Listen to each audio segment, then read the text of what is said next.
Almost ready. Here we go. Let's get to. Let's get that open. Put it open. Let's go. Here we go. My apologies to everyone who just jumped in the room. Okay, JT's in the room. JT. Craig Nelson. Anita's in here. Okay, perfect timing. JT, can you unmute yourself in the Twitter space and count to 10, please? Yeah, absolutely. You're 1, good. Oh, 2, you're good. 3. You're good. There we go. Okay, so we're rocking. And is that the Kieran? I think it is. Hold on a second. Ladies and gentlemen, we are in the presence of some tech news OG royalty here. Kieran, if that's the Kieran, I think it is. And I think it is. Hey, buddy, how are you? I know that voice. How are you doing, buddy? Listen, we're doing really good over here. How about you? Happy 2022. Thank you. That's why I just thought I'd just pop in just to say Happy New Year, and yeah, it's great to see you all here. I know why you're back. It's because you were right about all of the Bitcoin, all the whole crypto space is going through a little bit of an implosion, and you thought you'd come back in and remind everybody. Yeah, just rub a little bit of salt. Yeah, Yeah. No, it's great. No, I just actually I was with my kids, and no, it's been a while, so Yeah. I've been missing. I've been itching. Yeah. I've been out of touch with all the tech news, so I just thought I'd just pop in just to see how you guys are. I'll tell It's you, great to be here. it's been a journey. It's been a blast. We're still learning. I think for those who don't know, Kieran was, in the early days of tech news, we had this very vibrant, opinionated, what's the word I'm looking for, Kieran? Like we very lively discussions and even they were more than discussions, and they were even more than debates. We had downright kind of brawls going on from time to time. And I think we were very lucky that I think there was a period that there's a lot of people with very strong opinion, and there's pretty much no bullshit. It's just it was quite a fun group. yeah, but you at know the what? beginning, I think. Kieran Yeah. really held it together because I loved the way that you could be very strongly opinionated, but very gentlemanly at the same time, and you did that masterfully. No, I think there were times I think it could have been what it is, Tyler, is that it's that look. One of the things that I think you as well, we are very genuinely passionate about, about passing through some of the light that we seen in our life through Mm-hmm. different experiences, right? Mm-hmm. Whether it's a personal life or professional life. And I think when we came on it, when you started, I think it's you're right. You brought the right people just to I think some of us were very passionate about certain areas, and we didn't have any pressure not to be scared of saying our voice on how we want to say it. And I think it was such a I felt it was such an amazing just to join at that period when we could just literally go for it, right? Just to say what we really want instead of worrying about someone's going to be outside your door. I'll tell you what, though. So We it were was also good. friends, Kieran, and welcome back. It's great to see you, Kieran. But we also took it all as friends, and so all of those Yeah. debates could get very heavy. But we definitely all appreciated each other, Yeah. regardless of our differing opinions. Yeah. But Yay, Kieran! yeah, Hey guys. I learned a lot from Kieran personally because of an interesting element of the Chinese-ness of the Belt and Road Initiative is Sri Lanka, believe it or not, and the Sri Lankans have this interesting personal episode with China that was in Kieran's own personal stories. Are some of the best stories I've heard in Clubhouse. Honestly, I think one of the things that we predicted like 12 months ago, Tyler, here is that we said how a country like Sri Lanka could be the case in point in terms of it could literally be bankrupt in 12 months time. It's just pretty much one of the strategy that some bigger countries use, right?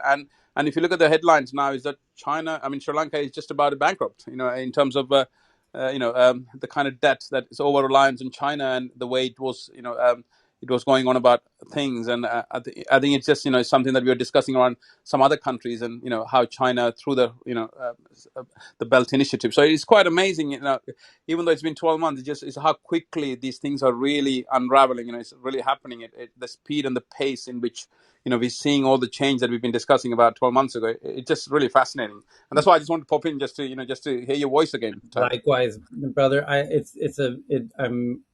You're making me nostalgic just hearing your voice. Like I'm really getting charged up. It's like one of those muscle memory things where the reason I don't know if you know this, but one of the reasons I was always very happy for you to take the mic and go with it is because you always brought a lot of energy to your points, and you were fearless to express points that were contrarian. And to me, there's not enough people that have that quality. There's plenty of people who are contrarian, but there's few that are contrarian and also have the confidence to just not care that people of what, it's not that you don't care, but it's just like, you're willing to just say, hey, look, it is what it is, and I disagree, and here's why, and it's nothing personal. I don't hate you, and we can be friends, but listen, here's what I think, and make a strong case for it. And I really loved that and appreciated that, and that's such a valuable thing for everybody to watch from and learn from. And so anyway, welcome back. And strangely, Dr. Francine Hardaway, by the way, Kieran, one of the big changes since you joined us last time is that we actually operate on two separate apps simultaneously. We have Clubhouse, just as you always knew it, and as we always did it. We also simultaneously are in another app, which is Twitter Spaces, which is their copy of Clubhouse. And we have a whole other room going on over there with a whole separate stage of speakers and a whole separate audience, and we can all listen to each other simultaneously. So in addition to the people in Clubhouse that are listening to us, we have all the people in Twitter Spaces who are listening. And strangely, and I'm smiling as I noticed this, that Francine Hardaway, who normally joins us in Clubhouse, because she's been there kind of from the beginning and is quite friendly with the team at Clubhouse, and is even a very minor investor in Clubhouse, and is a very much appreciated voice in tech news around the world. But today is the first time that I've noticed really that she's in Twitter Spaces, and it's a bit interesting because when we were debating how to proceed with Twitter Spaces and Clubhouse, she said, and I even think she might be right, time will tell, that Clubhouse, this kind of battle that for social audio that is occurring as we speak between the different platforms, namely Clubhouse and Twitter, seem to be at the front of that battle. And she predicted, that it's very likely that Clubhouse might come out ahead. But here she is joining us from Twitter Spaces today. So, Francine, happy Monday to you. Yeah. Thank you. And do you know why I'm in Twitter Spaces? No, I would love to know. What? I'm going to hightail it back to Clubhouse in a minute. But I wanted to tell you that Twitter, there is a woman on Twitter. Her name is, I might be wrong, but it's something like Ada Aflac, and she is responsible for the NFTs and the communities on Twitter. Okay. And she released an NFT called the Tweep emoji. And I bought one because I wanted to see what was happening. And it turns out that now that I got a first invitation to the new Twitter wallet last week, where I was able to use my emoji, my avatar, and connect it to Twitter. And now I'm invited to her maiden release of Twitter communities, which is another thing that Twitter is releasing. That's right. And it just it just has released it this morning to the people who have tweet emojis. Got it. So I wanted to like see what was going on and try it. And so far, the tweet emoji thing is fine. I mean, I do have one of those. I'm not wearing it today because I'm on my way from here to Jeff Pulver's Bond 3 conference, and I'm going to speak there in a couple of hours. And this is Jeff's emoji that he made for me that says karma on it.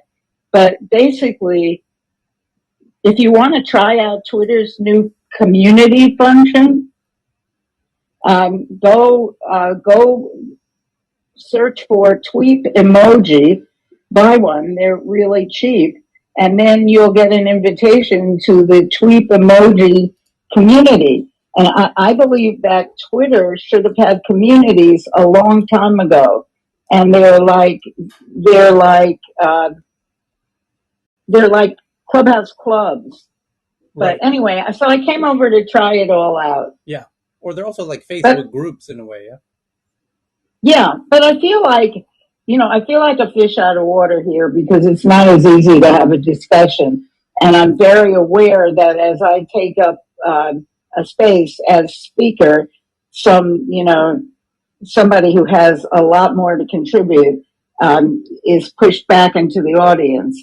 So I'm going to demote myself and go back to Clubhouse, but I just wanted to let you guys know that Twitter has an NFT integration, a wallet integration, and a little group of tweet emojis. Yeah, we were just reading that just before the weekend, right? On the Friday version that they were enabling that. So the people that have NFTs can link. Which chains is it? It's Ethereum, of course. Well, it's MetaMask for me because that's my thing, So there's certain blockchains that they've enabled that allow you to use your proven NFT as your avatar, which Francine's doing. If you go over to Twitter Space for technical, exactly, yeah, and you can see her new avatar over there, which is she owns and on a blockchain and can prove it, and that's kind of one of the cool new aspects of the whole Web3-ness coming our way very soon. And as she said, the whole new community aspect is coming to Twitter, which is again kind of their version of Facebook groups or clubhouse rooms as a way of organizing people into clubs and groups and things of that sort. So very cool. So, and I think it's really neat that Twitter has finally started to do things that are innovative after doing nothing for years. Yeah. They've released so much stuff this year, and I'm really happy because I love Twitter. Amen. And what Francine's talking about, for those who are new to social media, they might be thinking, what are you talking about? Twitter's done a whole lot lately. Yeah, well, Francine and I have been around since pre-Twitter, and since Twitter started until relatively recently, the app really has not changed that much. There is kind of shockingly slow on the features developmental front in the past 15 years. And as Snapchat and TikTok and Facebook and everyone else continue to add all kinds of bells and whistles, Twitter notably did not. And then kind of like a Cambrian explosion of features is happening over in Twitter in the past, I would say, year and a half. Yeah, it really kind of came out around COVID time. Yeah. And Jack Dorsey is going out with a bang. Yeah. And it's a really odd change for them because it was almost assumed everyone, it was becoming a meme that Twitter just didn't innovate. And but they certainly are making up for lost time with all of the features that they're trying now. They're really taking an interesting beta testing approach where they're even testing multiple features that they know they will expire. They're taking this very startup-y, testy approach to some of these features even, which is very uncharacteristic. So Shall we jump into the top 10 headlines as we always are known to do? Happy Monday. Hope everyone had a great weekend, rather, and happy Monday, January 24th. We'll do the top 10 unless somebody's got open mic opportunity for anyone to jump hot on the mic and make sure that is there a hot story that we want to make sure that we cover in the top 10 today? Has anyone got a burning subject? The price of Bitcoin, Tyler, is an interesting one at the moment. I don't know if you guys have seen the charts, but Well, Dave, that's why I thought our friend Kieran had joined us to come back in and do a little bit of an I told you so. So I don't know if you noticed, Dave, that our old friend Kieran is on stage. And yes, that is a hot story, that Bitcoin, and it's not just Bitcoin, it's, the crypto space is taking a bit of a downward turn at the moment. And the question is, how temporary might that be, or how reversible might that be, or how optimistic or pessimistic is this causing people to be? And what's interesting about it to me is this ongoing debate about how closely does the crypto space follow the public tech market, the publicly traded market, the big tech companies, Google, Apple, Amazon, what have you, Microsoft, Netflix, all of that, because these are happening at the same time. That the tech itself, the big public, I don't know if you've noticed it, because the crypto does get a little more, it's followed a little more closely by more people perhaps. But people who trade the public tech stocks, as I do, let me tell you, big tech stocks are taking a big, holy smokes, holy cow. Dear Lord, sweet Jesus, make it stop. Is big tech getting just pummeled on the public markets? And the crypto space is going right along with it. Well, that's not a big shock to people like Kieran who do this professionally, because this whole concept of is Bitcoin following big tech? Well, this seems to imply give further credence to the argument that they are coupled in some way. So that's an interesting point. All that's happening is people are de-risking, and you do have hedge funds that are particularly in Bitcoin. Mm-hmm. So you get redemptions, or you want to de-risk, and they sell what they can or sell what they have to, and it's not like a direct correlation other than people are de-risking, more of the assets that had a lot of had some fluff in them. That's all. Yeah. Sorry, Tyler. I forgot to tell you I was in an urgent call. Cheryl, it's not done yet. We thought Tokyo had broken off into the ocean.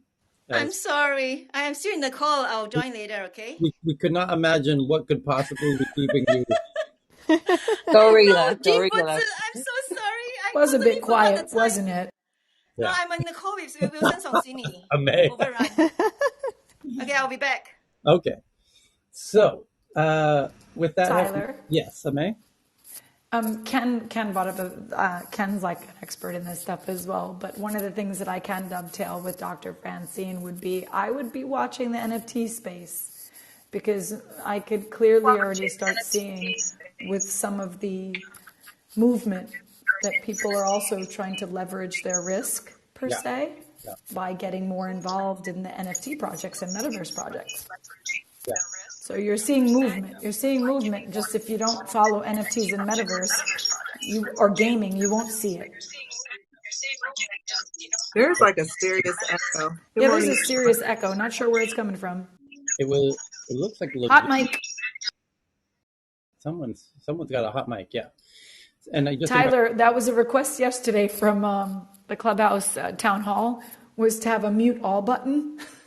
So that like literally someone who's modding the room could just click mute all, and then at least the conversation can continue. There's one in Club Deck, but not on the app. I've got it in Club Deck. Although I've rarely had to use it. I think I've only used it once. Okay, so let's jump into the...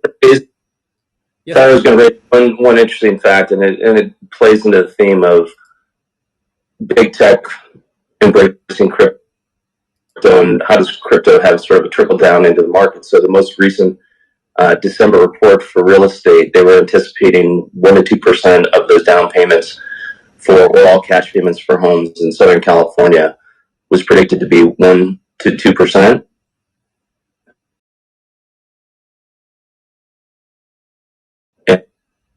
That people are putting down for real estate. So just interesting fact, they were way off, way underestimated the number.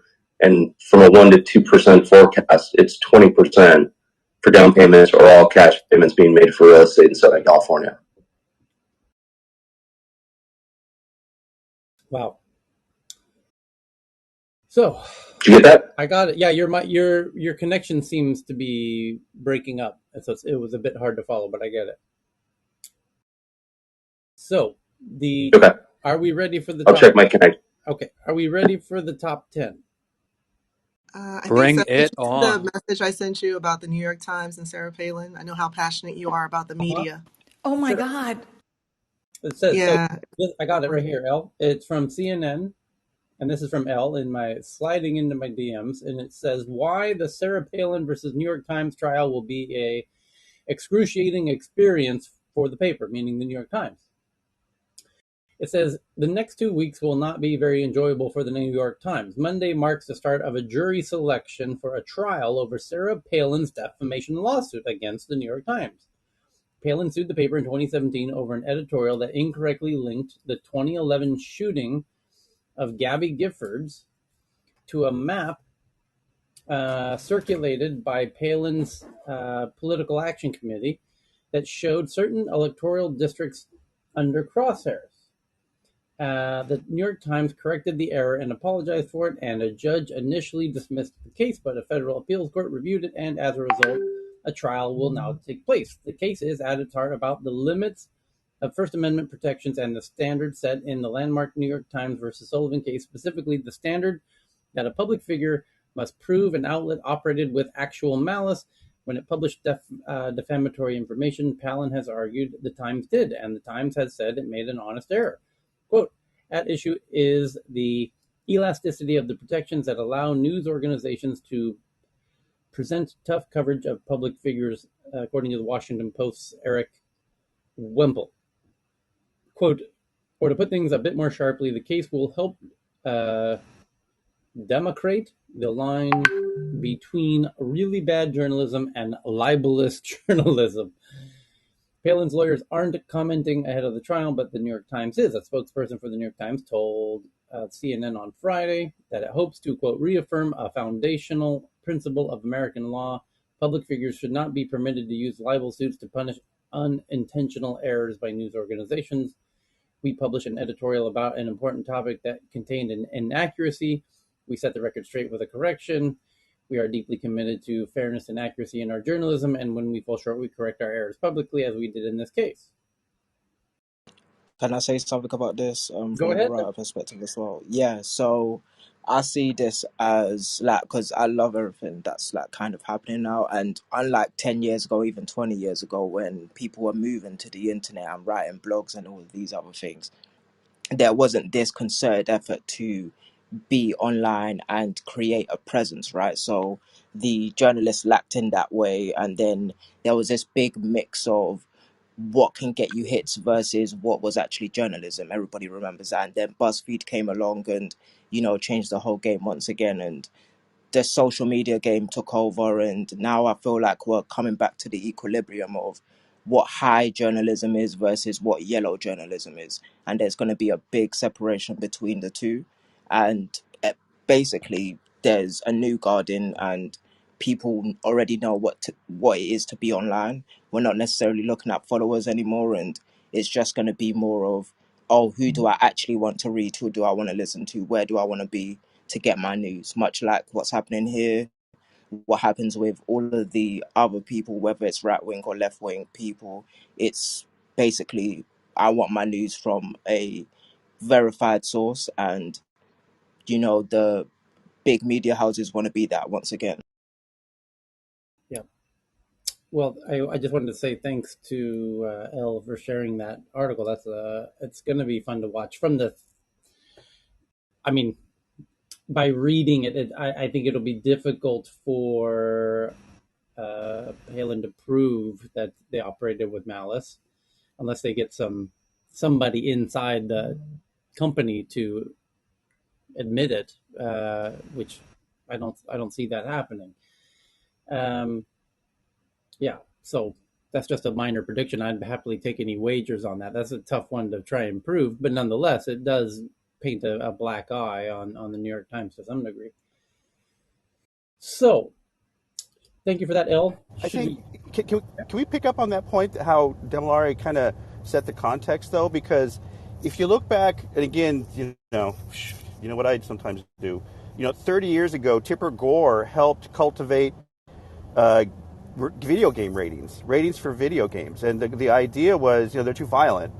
And so, I mean, I'm wondering if that's an interesting. I mean, that's an interesting idea to set forth some kind of a ratings for media, and that would be all inclusive, all media outlets, everything from the Times and all the way to just quite frankly, bloggers, right? Because everybody's got a very powerful voice. At least, not everybody has it, but they have the ability to really, to to get to a pretty powerful voice. But I'm wondering if there's some level of granularity that can be kind of set forth to kind of rate different media outlets. Hmm, that's an interesting point because we rate restaurants and chefs all the time. Wouldn't it be nice to have like a rating of journalists and publications? That's kind of an interesting idea. And then tying that back to this product management tips we keep giving to Google to redo Google search, then they could have that rating kind of because they have an algorithm. They've got all kinds of information in the algorithm that they're not expressing in their GUI. I mean, 2.0 Google could really help clean up this misinformation or at least put ratings on it. Yeah. Okay. So let's get into the top 10 here. You know, David, your mic's a little funny today. But let me hit our trademark air horn. Could I just Go ahead. ask Yep. Jennifer if she's aware of Section 230 would constrain Google's ability to do that? What David's suggesting or not? Do you know?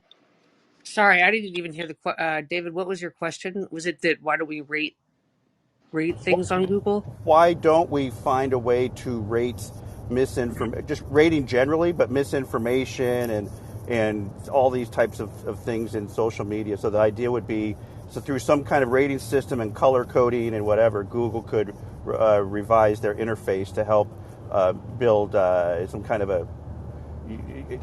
Anyway, So that if that's the idea. Google's doing it or if the community's doing it?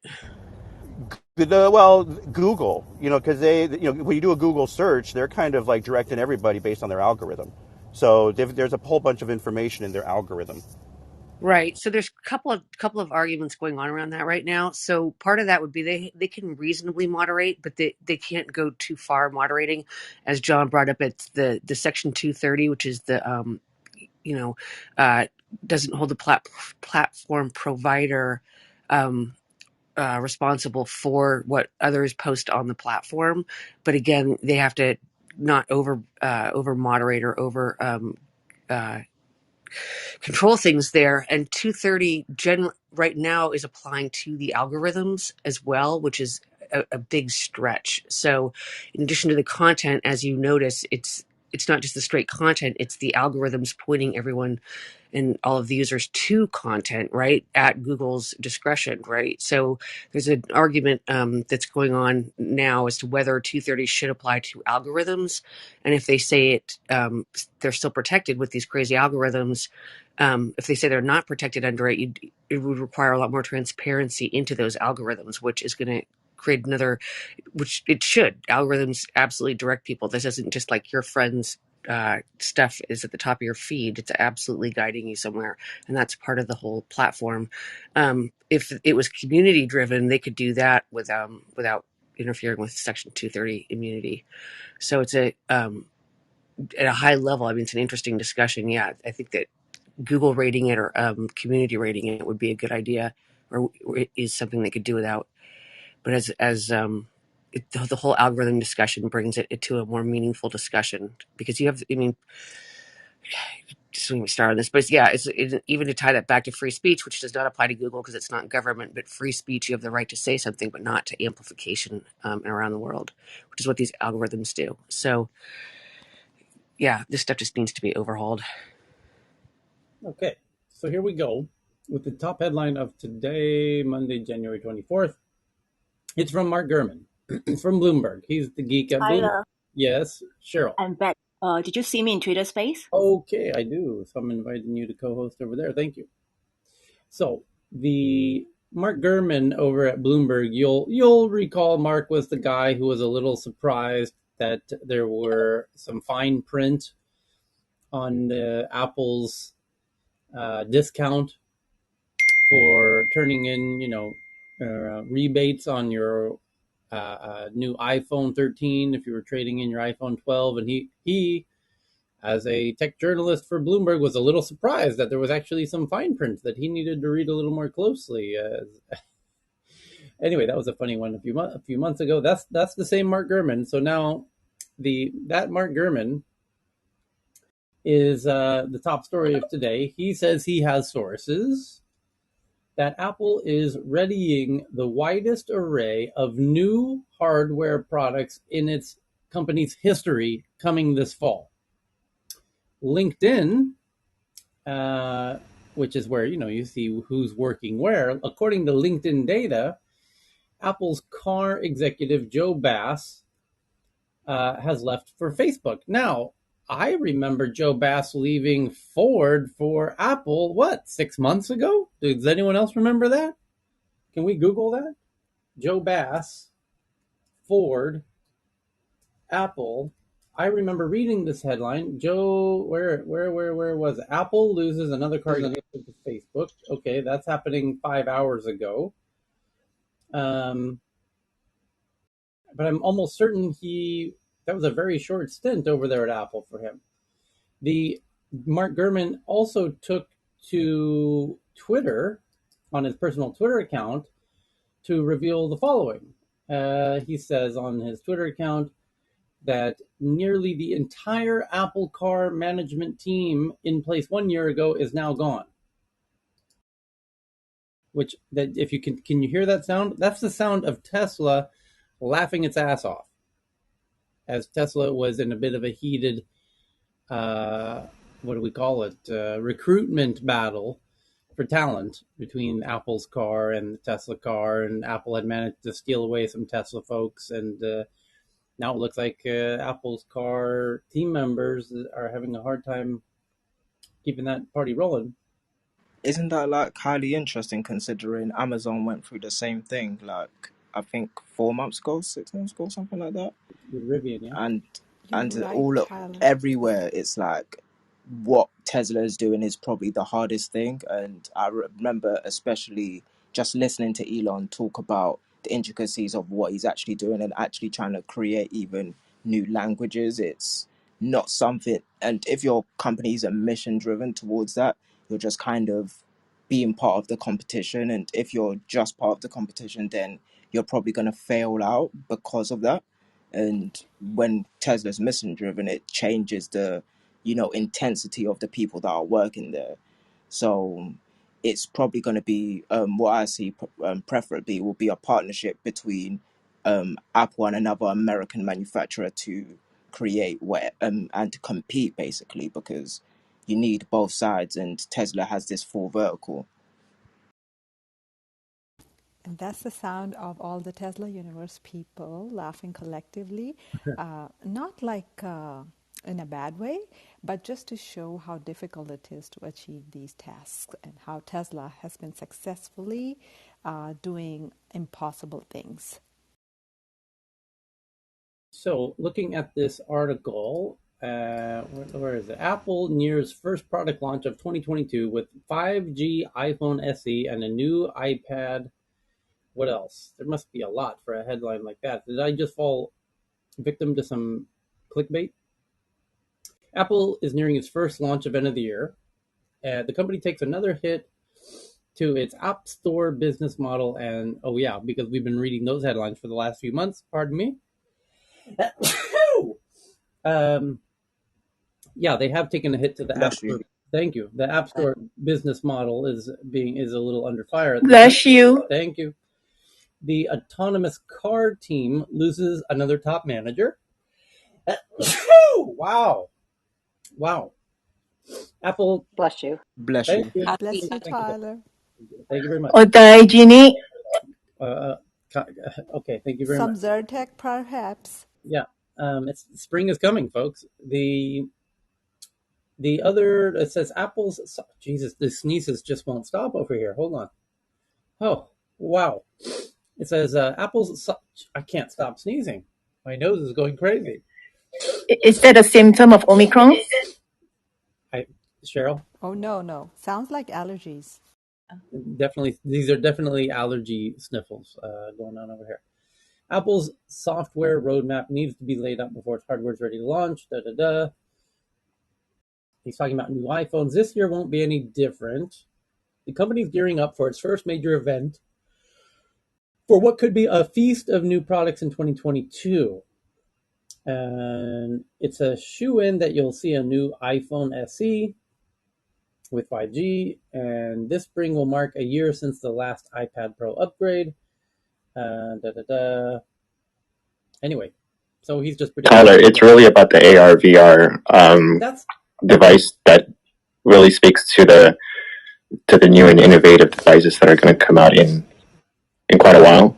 And I think he's just adding a little bit more of the other existing products to make it look like, it's a big product sort of showcase here. But the AR VR headset, mixed reality headset, is really the one that's going to be center stage during the fall. Right. Well, during the fall, right. But this is talking about they're shaping up for a spring event, which they always do, one in the spring and one in the fall.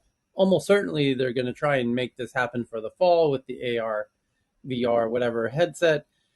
Now, the question is, JT, looking closely at the tea leaves in this space and in this race between Facebook and Apple and Google for the future of AR, VR, MR, AR, whatever you want to call it, the metaverse, we did see an interesting move, did we not, from Apple by trying to leak out details about their device in recent weeks, especially the day before Black Friday when Facebook was expected to drive a whole lot of sales for their Oculus Quest 2.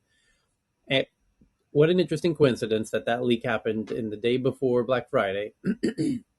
And does that not give us some kind of indication that Apple will feel some pressure to give itself some kind of hints in the spring event, even if they use the fall event to actually launch the device? They're going to have to start getting people excited in the spring. They probably might introduce like the reality operating system that they've been talking about in their patents, and it's something like remarkable. From what I'm reading, it's going to transform the whole entire layout and sort of UI best practices that we normally see on a mobile device. Right, we're typically accustomed to a grid-like kind of interface.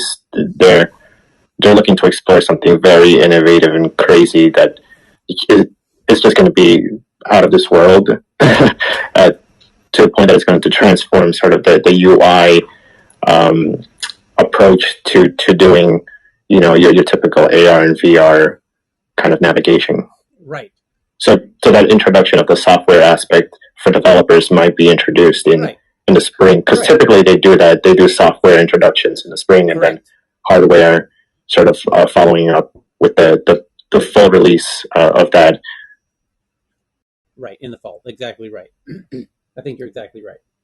So, but by the way, there's a related headline that we might as well jump to, which JT found, coincidentally, although not surprisingly, about one of the other big players in this whole race. Yes, about Google's entry into this. Yes, JT, you want to jump into that one? Yeah, so just to give a little background information, Google obviously, released their Glass. It had some media backlash. They dropped their consumer version of that. They went enterprise. They acquired a company called North that was sort of like focusing on AR glasses. Since then, we really haven't heard much about AR glasses. They've been doing a lot of augmented reality on their phone. And now, leading up to Friday, there have been sort of movements internally with respects to posting jobs around hiring people for developing OS for a very quote unquote innovative device. And so that sort of led to speculation. What are they gonna release that is innovative? And the only thing that came to mind was like AR glasses, obviously. And now Friday, a report comes out that they're working on something called Project Iris internally, and almost they even mentioned per The Verge that this facility is like off-site and like heavily secured, that only a selection number of individuals are able to access that location. And they're looking for a 2024 launch, which is definitely a few years away. So that's going to be interesting how the market plays out with that. Yes, two unspecified sources told The Verge that there's a plan to launch the headset in 2024 for the Google's competitor for the hardware, to compete with Facebook. And this that the sound you hear there is Facebook laughing its ass off that it has a 2-year head start over Google with Oculus. But of course, they paved the ground. I mean, well, in fairness, Google is no newbie to this whole space, having done Google Glass long before any of the other players. And Facebook acquired Oculus and has been working diligently on this for many years. But so has Google in the backgrounds. No doubt Apple. I might add go ahead. That one very interesting underpinning is the developer ecosystem. So when we talk about these headlines and the near-term breadcrumb, what's really interesting is to wonder how each of these major companies unleash or bring to bear their existing developer ecosystem, right? And I've talked to different creators in the AR space who develop in Spark or develop on Lens Studio, Snap's incredible ecosystem, and they often will say, "I'm just waiting and wondering how Apple will enter into this fold," and you can tell the excitement in their voice, and that's worth noting because they are the canaries that really can I'm waiting to see, because Unity plays a big role in this kind of software side, the content generation side. And I have to imagine, the Apples and Googles and Facebooks are contemplating making that acquisition because it would be such a huge, it would give one of the three of them an asymmetrical advantage, right? Absolutely. That would be worth doing. I mean, it would pay itself off very quickly in the hardware sales, and to be able to kind of in-house that and keep it all under their roof to the exclusion of their competitors. Man, Unity's publicly traded, isn't it? I have to double check because that might be worth watching because there's a potential acquisition to happen there because it's such a valuable piece to the whole ecosystem. Yeah, JT, wouldn't you agree? Most definitely. Not only to the current AR and VR applications that developers use currently at the moment for the iPhone using AR kits, but also generally speaking for the metaverse, just using Unity to create virtual worlds, which I'm trying to learn myself at the moment. It's something of a best practice, either Unity or Unreal. They're a gaming engine essentially, and so the whole core aspect of using Unity for developing worlds just makes sense during this time when there's a demand from a lot of not only brands but also consumers to want to get into this metaverse ecosystem, and but most importantly from the tech companies that are pouring billions of dollars, especially from the likes of MENA, who had who has used Unity to build out their metaverse platforms like Horizon Worlds and venues, and to a certain extent, the Horizon Home. So yeah, Unity is a huge player in this space. Yeah, so I'm just looking at Unity's chart. 2020 IPO, San Francisco. 20, yeah, September. Yeah, it's publicly traded at a current market cap of $29 billion, which doesn't, I mean, it would make it a huge acquisition, but there's been bigger ones even in recent days, believe it or not. And the interesting thing is they were on a tear until recently. They peaked at just about $200 a share in November, and like the rest of tech, as I said, has been crashing for the past 2 months. It's now fallen to half that, down to 99. So for context, Microsoft on Activision is looking at a $69 billion acquisition value. Mm-hmm. Anyway, so it's acquirable, and it would be worth the $30 billion if you got if you're one of the three big hardware players.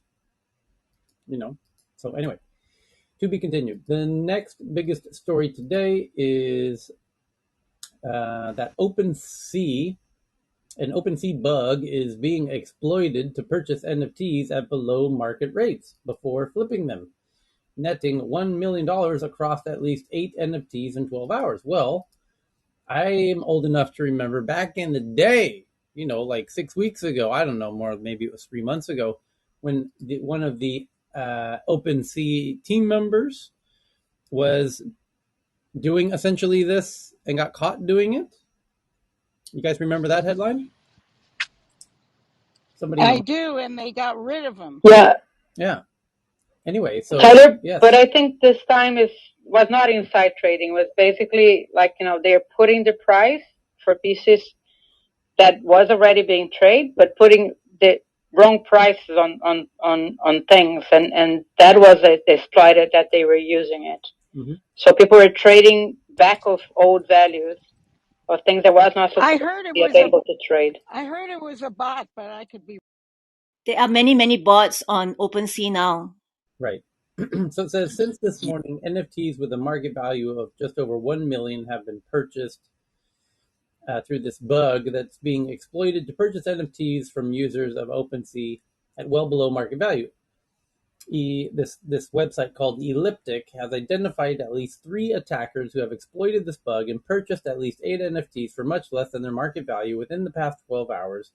These include Bored Ape Yacht Club, Mutant Ape Yacht Club, Cool Cats, and CyberKong's NFTs. One attacker today paid a total of $133,000 for 7 NFTs by exploiting the bug before quickly selling them for $900,000, making a cool $800,000 because of this bug. For example, at 7 a.m. today, a Bored Ape Yacht Club NFT number 9991 was purchased for 0.77 Ethereum. And I think I know what's going on here. Is people are confused when they're pricing these things for sale. They're missing the decimal places and selling it for 1% of what they intend to sell it for. They mean to sell it for 77 Ethereum, and they're accidentally selling it for 0.77 Ethereum, a factor of 100. So it's a little bit of a clerical typo, and they're accidentally missing the decimal place. So the math class is coming back to bite them in the ass in a very real way. So be careful when you're listening. And there's people that have built tools to automate these bots, or are automated to scan constantly for anyone who might have accidentally done this. And if they do, they'll buy it instantly the second it's posted. So it's a very simple script to write to this automated bot that says, look for anything that says Bored Ape Yacht Club that's priced below X, and X is 2% of the normal value. And this will catch anything that is priced at 1% where they missed the decimal place, and then if that happens, buy instantly. Clever little bot. So anyway, there you go. Somebody's made $800,000 on that bot. The next one is from the Washington Post that the District of Columbia, along with Texas and Washington and Indiana's attorney generals, have sued Google, alleging that Google deceived users to gain access to their location data going all the way back from 2014.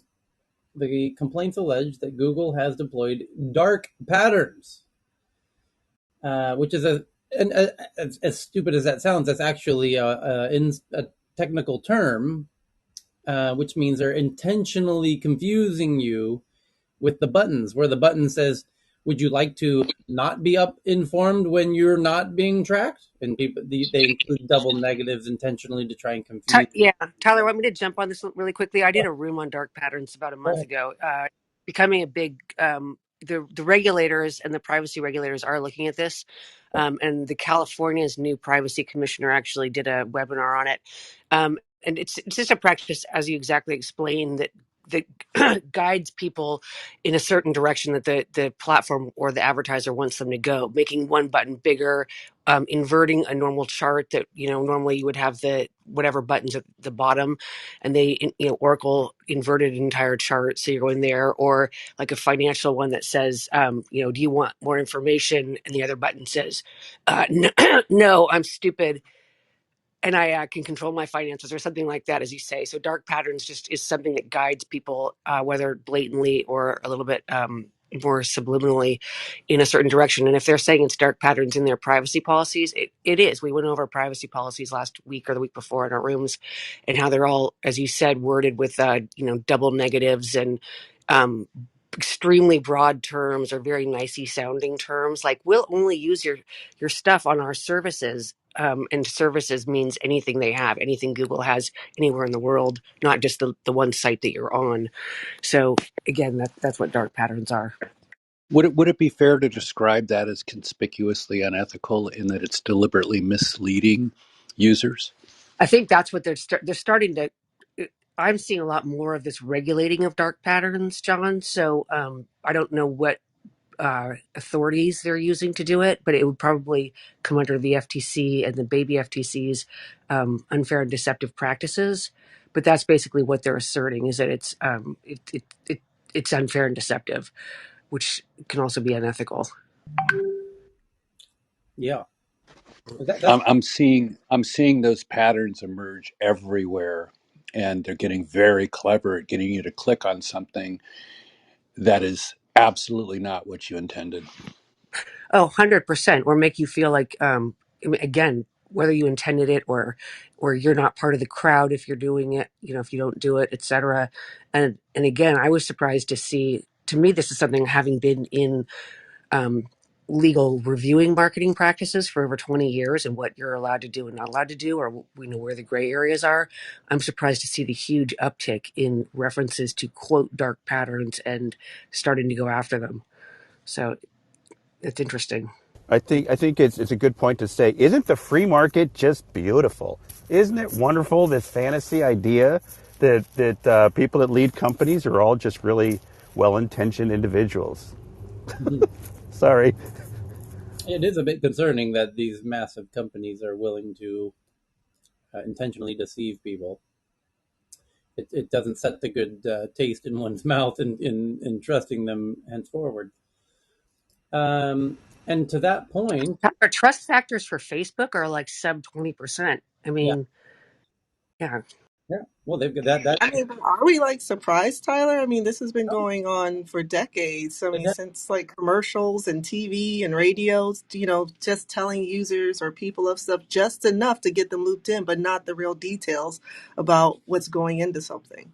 So, I Mhm, mean, not surprised. mhm. That's where we need the right regulation, but it's just the time for that. That's all. We just got to sort it out, put a framework around it, and find some way to enforce it. That's the tough, or at least that's the part that never or rarely really gets followed through on. It's the enforcement part. But Well, maybe this is, since, I'm oh, sorry, go sorry, go ahead. ahead. No, go No, no. ahead. Go ahead, Al. No, I was saying, well, typically, industry always, especially in the IT world, you don't necessarily want government intervention all the time. Government only comes in when, the shit hits the fan majority of the time, unless something very nefarious happens. But usually they hope that, a consortium or a group will come together and establish this stuff, and then from there, they at least have something to go off of. Because I mean, Right. even though there's enough information, it's still kind of relatively new. I mean, everything that's happening is still, in its infancy. It's, everything is really, it gets very complicated and it's different for different use cases. You can't, regulation comes in with a one size fits all, and that's really a good idea. Also, to get into the nuances again. So, as Elle's explaining, you'll get standards bodied. You'll get like, is it what's the advertising one, NAD or something that comes in, and they have advertising guidelines. And then you're going to see a lot of this coming out now for all of this cybersecurity guidelines. So, all the different they'll have standards and standards bodies versus legislative requirements and hard checklists for cybersecurity, because it really varies depending on what's reasonable for the agency and the use.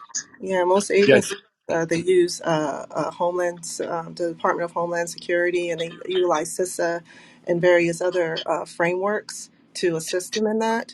And depending on what businesses they're doing, they have to follow stuff like the credit card one or Yeah, uh, no, Elle, they've got PCI for credit card, but yeah, yep. it's under But that's Homeland an Security and example. CISA and all, and those guys are pushing the high level, and they will then have it. They're putting high level standards, and if right now, I mean, if you look at those, they're working on them.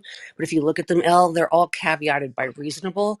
So reasonable precautions, reasonable blah. That's like a nothing checklist. So they are coming out with stronger and more meaningful terms, because it's honestly, it's a shit show.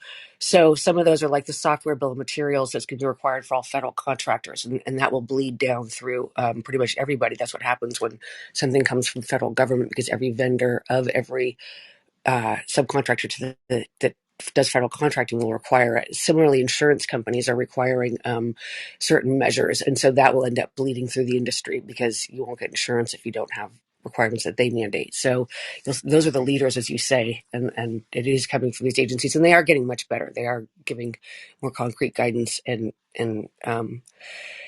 powers to standards bodies. So we'll see it grow there.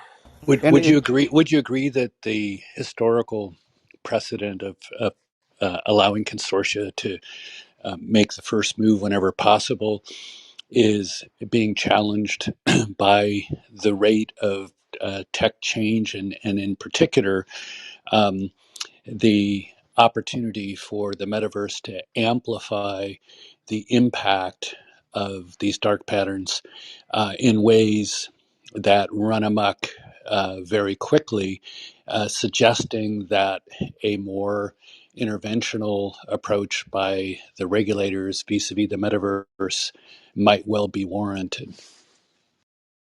Sean, that's a complex question, and I need to break it down smaller. I think it's a great question, because my bigger one there would be, can you get legislation, enough cross discipline legislators together that would understand that amplified impact, as you say? Because we talked about this, like once you get into metaverse and the bio controls, like the biometrics you'll have, and the direct interface with people's brains, basically, or reading things that they don't even know they're doing, like eye movements, and how to respond to that, and just even top level stuff, like how quickly, if you're in a augmented reality walking and you see someone, I think this was example, you're walking on the street, you see someone with shoes, you glance at them, the VR knew that the AR knew that you looked at the shoes, and it shows you an ad for those shoes, right? And you didn't even necessarily know that you wanted them, and now impulse, you'll get them right there.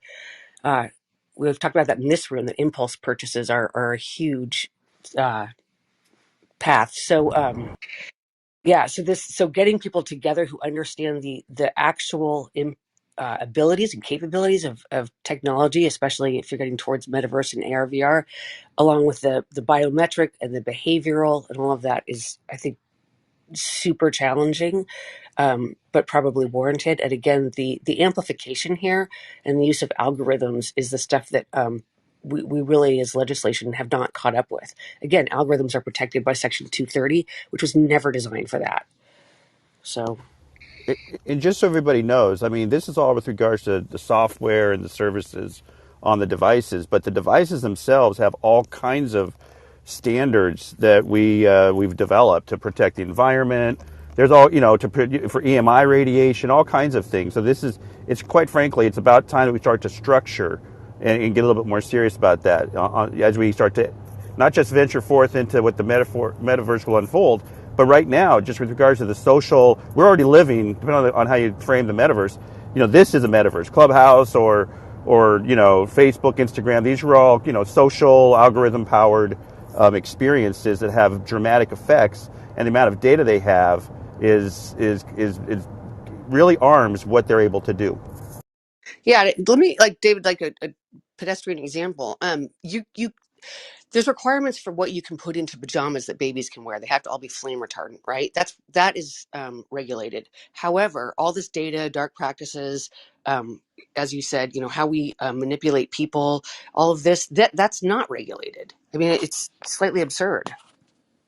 But isn't that the advertising structure, and hasn't it been like that since the mid 60s and 70s? Like, that's what I Oh, know from my earlier, research. look Yeah, back at the ads for even cigarettes in the yeah, 60s. cigarettes. Yeah. Yeah, that's what That I was was saying. literally where my mind went. Yeah, Yeah, but that's what I the was referencing change. earlier.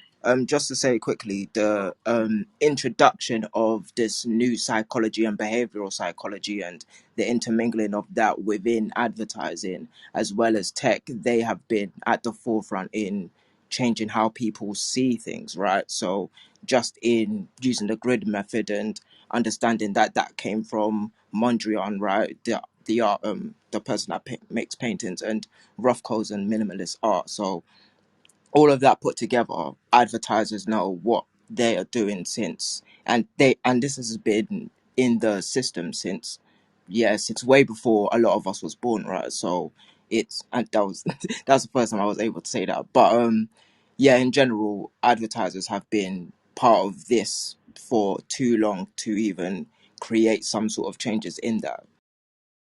Hi, this Hey, is Elba. But despite all that, though, but that, I mean, advertisers, like you said, or I had mentioned earlier, they've been doing this for a very long time. That's why it's highly, highly important that we raise our children and try to raise more awareness when it comes to critical and strategic thinking. I always reference back to my dad, where he used to make me read the little credit card things that come in the mail. I actually made my son read one recently because he's starting to receive these little Discover card ones, and they're trying to get him to get a credit card because he turned 18. Now he can do it. So I sat up there and I made him read it. My father used to do that. And that actually, it promotes critical thinking. I mean, that's a rough one. My dad was pretty tough, but that's what we need to do in order to try to combat this. And, while regulation occurs, but from what I see, it's not going to happen anytime soon. So what we have to do is protect ourselves, protect our kids, and try to Yeah. encourage more Right. active thinking. Right. What you're like, also just to add one more. I mean, the thing is that the regulation is there. We keep relying on outdated regulation that was designed for, earlier or, different uses. Again, Section 230 was not designed for these platforms. The advertising regulation is still, it has to, disclaimers and such need to be clear and conspicuous. So what does that mean? So that's there, can't be faded length, like can't be below 8-point type if it's a 10-point type web page. Can't be light text. Can't be hidden in the corner. But I mean that's with all of the practices that we're talking about. That's an absurd standard. So yeah, right now it's hey, Jennifer, it's Uh, Ken. I I, have a I love what question. Coinbase does, though. Coinbase has like this learn to Hello. earn program where, hey, you answer a few questions and then you get a few crypto coins. I would combine that with the story that was just mentioned of, hey, I'm going to make my son read this extended user license agreement or contract. And if you actually had a way of verifying whether you understand the content, maybe that's kind of a good compromise between the two. But I love that. I'm going to suggest that to my nephews and yeah, nieces. totally. Hey, Yeah, Ken was trying Jennifer. to Go say back to the Jennifer. something. I don't beginning think we can because hear him. again, we went through privacy policies like a week or two ago for people and just pointed out terms that look pretty objectively, like you understand what they're saying, and they one the use of legalese. And I just did a bunch of research last night on legalese and why we're not using plain English again.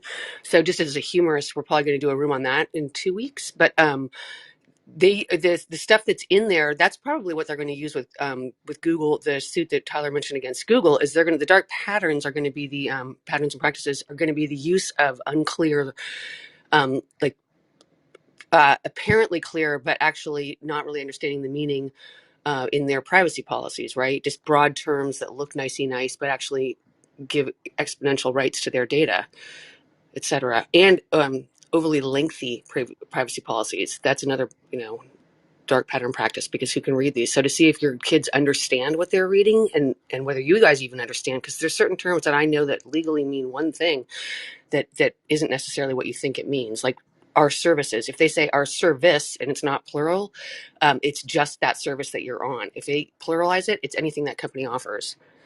And Facebook says they can track you anywhere.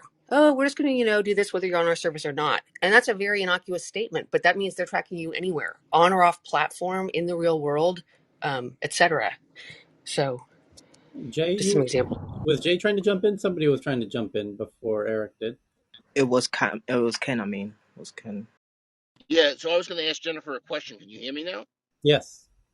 Okay, thank you. So, Jennifer, my question is, how is an algorithm protected by 230? I understand the final product is an advertisement, whatever, social media, the final product is protected by 230, but an algorithm is just code. So if you had a situation completely, almost really unrelated to this issue we're talking about, and you had some code that was a computer code that was designed to run a fire sprinkler system, and the fire sprinkler system didn't work in a fire and the building burned down, there would be liability. So Let me jump on this, Ken. It's really quickly before you go down that segue. So algorithms aren't like a protected class under Section 230. It's the platform that's protected, including its use of the algorithm. So remember, the platform is like a utility, right? It's just it's like the phone lines. So AT&T is not going to be held liable for what I say to you over the phone, right? They're just providing that platform. So that's what 230 provides, and these platforms. So that's how they are sheltered from liability for the content that users post. So, with some exceptions. So, and because they are run by algorithms, by definition, those algorithms are also, the use of those algorithms is also protected. So that's what it is. It's not an algorithm by itself that's protected. And you know what? I know all this shit. And Tyler, I got to say, I'm just going to voice one little quick rant here. I want to be the deputy GC at Clubhouse, and those guys are supposed to call me and they haven't. And I know all this shit inside out and backwards. I think I'd be great there. Okay. Go, We do Jennifer. too. I We do agree. too. I vote for yeah. And we will happily take the recruiter cut, for enabling that employment opportunity.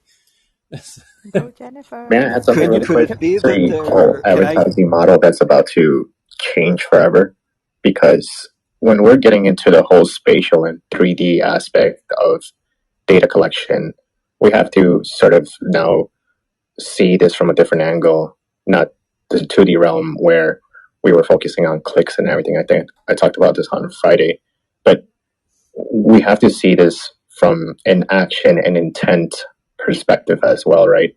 When you're in the metaverse, what actions are you taking? What intent are you going to, like, what intent do you have of making a decision or action? Whether you're picking up an item, for how long, what places are you visiting, who are you interacting with, what events are you attending, etc., etc. But that also is coupled with the whole visual aspect. When you're outside and about with your AR glasses, what are you looking at and what are you searching for more information using object detection, or what are you actually inputting into the device via voice commands? What are you asking? Like, what kind of information are you asking for? Similar to how you are asking Alexa, what's the weather, or what's, the stock market, whatever the case is, whatever information you're inputting, that's all data. And so the whole advertising model is now going to incorporate all these data points to build a better profile of the user, especially if you have a Facebook or Instagram account that's all interconnected across different platforms. It just makes the profile, the targeting more robust, because now as you go back to your desktop or you go back to your mobile device, when you take off the headset, now you're targeted with even more precise, ads based on the information that they've been gathering on you, because your account has been connected to those particular devices. So, for example, the other day I was in my Oculus headset, just browsing on their Oculus browser, going through like Matterport sceneries, and then I was on my Instagram account and I see an ad from Matterport, And I'm like, holy crap, how did that happen? So this whole aspect of visual search, but also voice search, is just going to make this whole thing explode into a whole different realm that it's very complex to even communicate and understand. But it's something that we should all be wary of.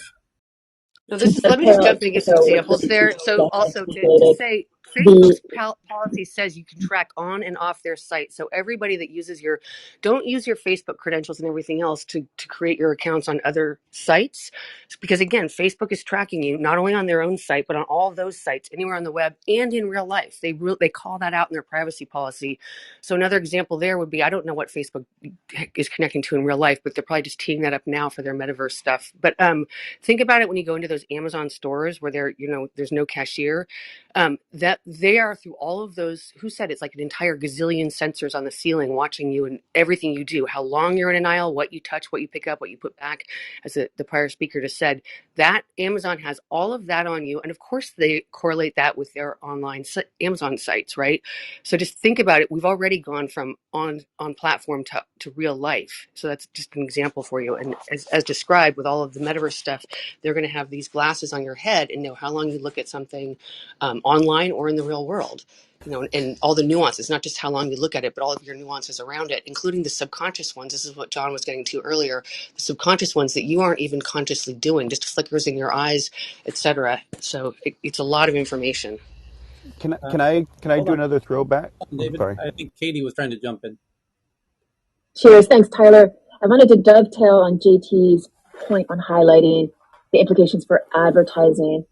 And really, this is a moment of the rise of the best CMOs. We will look back in 5 years and point to the companies that really doubled down on their brand essence, because when you overlay the ubiquity of a voice interface in these experiences, for an end user to proactively say, play my music, hey Spotify, play my music. I mean, that is the brand being embedded in the end user in a fidelity sense, because the existential threat to any service or brand is the gateway. And as JT gave the example, when you say to Alexa, what's the weather? If you're the Weather Channel or a different weather provider, you really need to jockey and be that service provider, but more importantly, be tip of spear off the tip of the tongue of the end user. Otherwise, who are you, right? Like if you just ask Alexa, send me a car, what does that mean to Uber? Instead of saying, hey, Uber, order me a car. Big existential threat. So I really think the rise of the CMO, we don't often talk about well, in fairness, look at TikTok just, had some news about their CMO, but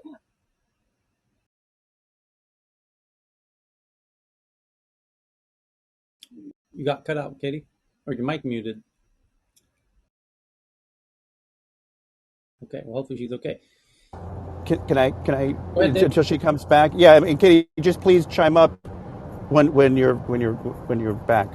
I just wanted to kind of, I think that she's bringing up a brilliant point, but this whole conversation definitely throws me back into the 90s. And so I'll tell you why it's important. Just really recently, a few years ago, Elle had brought up a thing about some advice on how to raise your kids, right? And then you said a comment about, kind of we're dealing with what we have to right now. And all I want to say is there was a very important piece of legislation that was passed that it's about corporate power, where I guess it's class action lawsuits were kind of thrown out. So imagine we're all on an arbitration basis with these corporate giants now. That's one thing. So keep that in mind when you're voting. And also, the second piece was in the 90s when there was this kind of, the web kind of started this interactive media, the dawn of interactive media, where everything changed. Everything changed. And so that was a big inflection point. But the point was, back then, in that first generation, if you will, of interactive media advertising, the idea of personalization was more of an opt-in type of interface where we would, they were excited about, yeah, tell us what you like, and so we can kind of start to get an idea of what to serve you, what to serve you with, right? But that was all of an opt-in kind of context, and now it's all like mind surveillance, right? So it's just something to keep in mind, and it's something that we desperately need. There's some new legislation. Everybody needs to kind of learn a little bit about it, at least, and kind of vote accordingly, because we need to have another inflection point with regards to kind of this whole advertiser model as we continue to step into this metaversal experience. Wait, can I just clarify one thing, David? Class actions weren't thrown out. What was upheld was the right to enforce arbitration to prohibit class action for claims under terms of use and privacy policies, because they don't want the entire user bases suing them. So it's just that one instance. It's not that they were thrown out. It's that it was upheld that they could enforce arbitration clauses in those terms to preclude class actions. So isn't that effectively thrown out, though? I wanted somebody to speak up, but isn't Well, I that mean, I want to say effectively class thrown out? actions in general, and it's just class actions in that one instance, right? And they're only prohibited if that terms of use says it's going to arbitration, then it's upheld. So the company has to put that in their terms. It's not a blanket class Very, action, very. but they all say it. So to your point, in practicality, they're all going to put that in now. Once Well, that they. ruling came out, yeah. Yeah. So that, and thanks for the nuance, because we need to know what's accurate, but it's effectively thrown out because, like, with your ISP or whatever, check the update that they sent you a couple years ago. I think it was 2020 or something. So, but thanks for the nuance, because we need to be very highly informed on stuff like that. Go ahead, Ruben, in Twitter Space. Hey there. So, fun fact: I spent 4 years doing class action stuff as a technologist who was building a third-party claims filing platform because 93% of class action claims are never filed. There's all sorts of challenges with class actions. There's also sort of different principal agent issues on either side. There's about 400 to 600 every year. The arbitration clause that you're talking about has been one of the sorts of bottom-up approaches to try to mitigate harm. It's effectively a divide and conquer, right? If you can get somebody to agree to effectively alienate their rights, which is, hey, you agree that if I punch you in the face, you're not going to take me to the court. You're going to go to this thing over here, which is a bunch of retired judges. Maybe it's JAMS, maybe it's AAA. There's a few different sort of arbitration services, often retired judges and sort of fancy attorneys. The goal originally was to sort of reduce pressure on the courts, right? Unfortunately, the side effect of that is that it's been used by parties to sort of divide and conquer in a meaningful way. The flip side of that conversation, though, is mathematically and economically, it's a lot easier to put out 1,000 person fire than it is to put out 1,000 one person fires. And in recent years, we've actually seen it circle back to harm the companies who are using it to divide and conquer, as companies are basically filing mass arbitration. So what people don't often understand is arbitration clause, because it's a private service. Usually, both parties will have to put in a certain amount just to go through the process. So maybe it's $5 or something like that. Now, if you are going up against an ISP, right, or a bank or some other large operation, telecommunications company, etc., and you've got 10,000 users, well, if each of those users is able to put a case in simultaneously, now the company has 10,000 cases that they have to put up $500 each for. It's so much more hardcore than a class action would be historically. And if you look into the cases in and around the interplay between Uber and some of their would-be class actions that were actually turned out to be mass arbitrations that actually sort of flip back and forth, you'll find that the plaintiff's bar, the class action plaintiff's bar in general, is now sort of using this tool that was designed to divide and conquer to sort of DDoS the courts, the arbitration courts rather. So it's a battlefield, but it's a little bit more nuanced than perhaps what might appear on the surface. Thank you for that, Ruben. So we've only, believe it or not, covered the top 3 headlines of the day because we've had a whole bunch of fun journeys off the dirt road trails and whatnot. But circling back to the main highway here for a second, the number 4 top story of the day is that the Netherlands, which is fining Apple 5 million euros, saying that Apple's changes to its in-app payments, quote, failed to satisfy the court's requirements. The fine rises 5 million euros per week, up to 50 million euros per week until Apple complies. The Dutch Authority for Consumers and Markets, the ACM, has ruled that Apple's plan to allow app stores, basically the Netherlands was the second or third following Korea, which was really the first, to tell Apple to knock off the shenanigans with basically needing to afford the opportunity for people to use alternative payment systems for their app purchases. I want Apple to send them 50 million Speak of the euros as a devil. flat fee with a letter that says, "How do you like them apples?" You can. It's almost like Beetlejuice. If you say Apple Store payments 3 times, Michael Simpson Jr. magically summoned into the room. Welcome back, Michael. Welcome back, Michael. That's too funny. Thank you. How you like these apples? Yeah. on the memo of the $5 million check. Yeah. Exactly.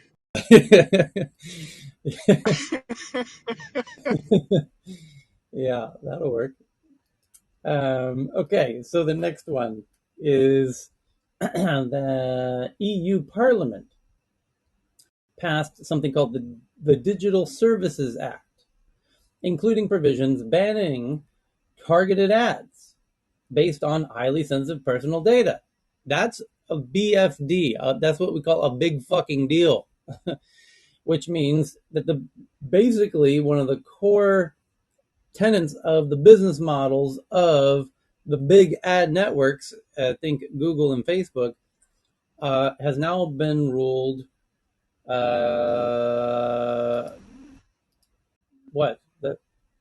that they can be fined for it. A large majority of MEPs, as members of parliament in the EU, voted in favor of this Digital Services Act on Thursday, January 20th. After plenary amendments introduced important changes, here we go. The DSA, the Digital Services Act, is a horizontal legislation for the digital single market with transparency requirements and due diligence obligations proportionate to the size of the service provider. But we have an opportunity to create a new golden standard for tech regulation that will inspire other countries and regions, said a leading MEP. While the compromise text brokered in the leading parliamentary committee introduced some significant new elements to the original proposal, further modifications were introduced via last-minute amendments into the plenary one. Targeted out, here's the big whopper right here.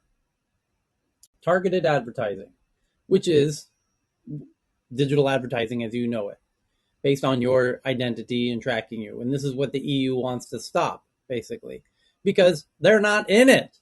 This is almost uniquely an American game. The Google and Facebook are, and all this targeted advertising, and they're enriching themselves tremendously at the cost of European users' privacy, and that's why they did the original motive ethically behind the GDPR was to stop this, that you couldn't be sharing people's identity data.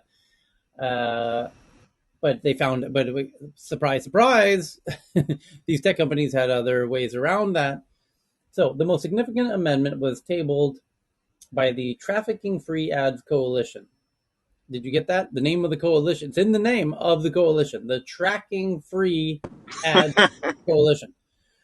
A cross-party group of MEPs that push for a ban. Did you get that? Did you hear that word? A ban on targeted ads. The thing that they make all their money from.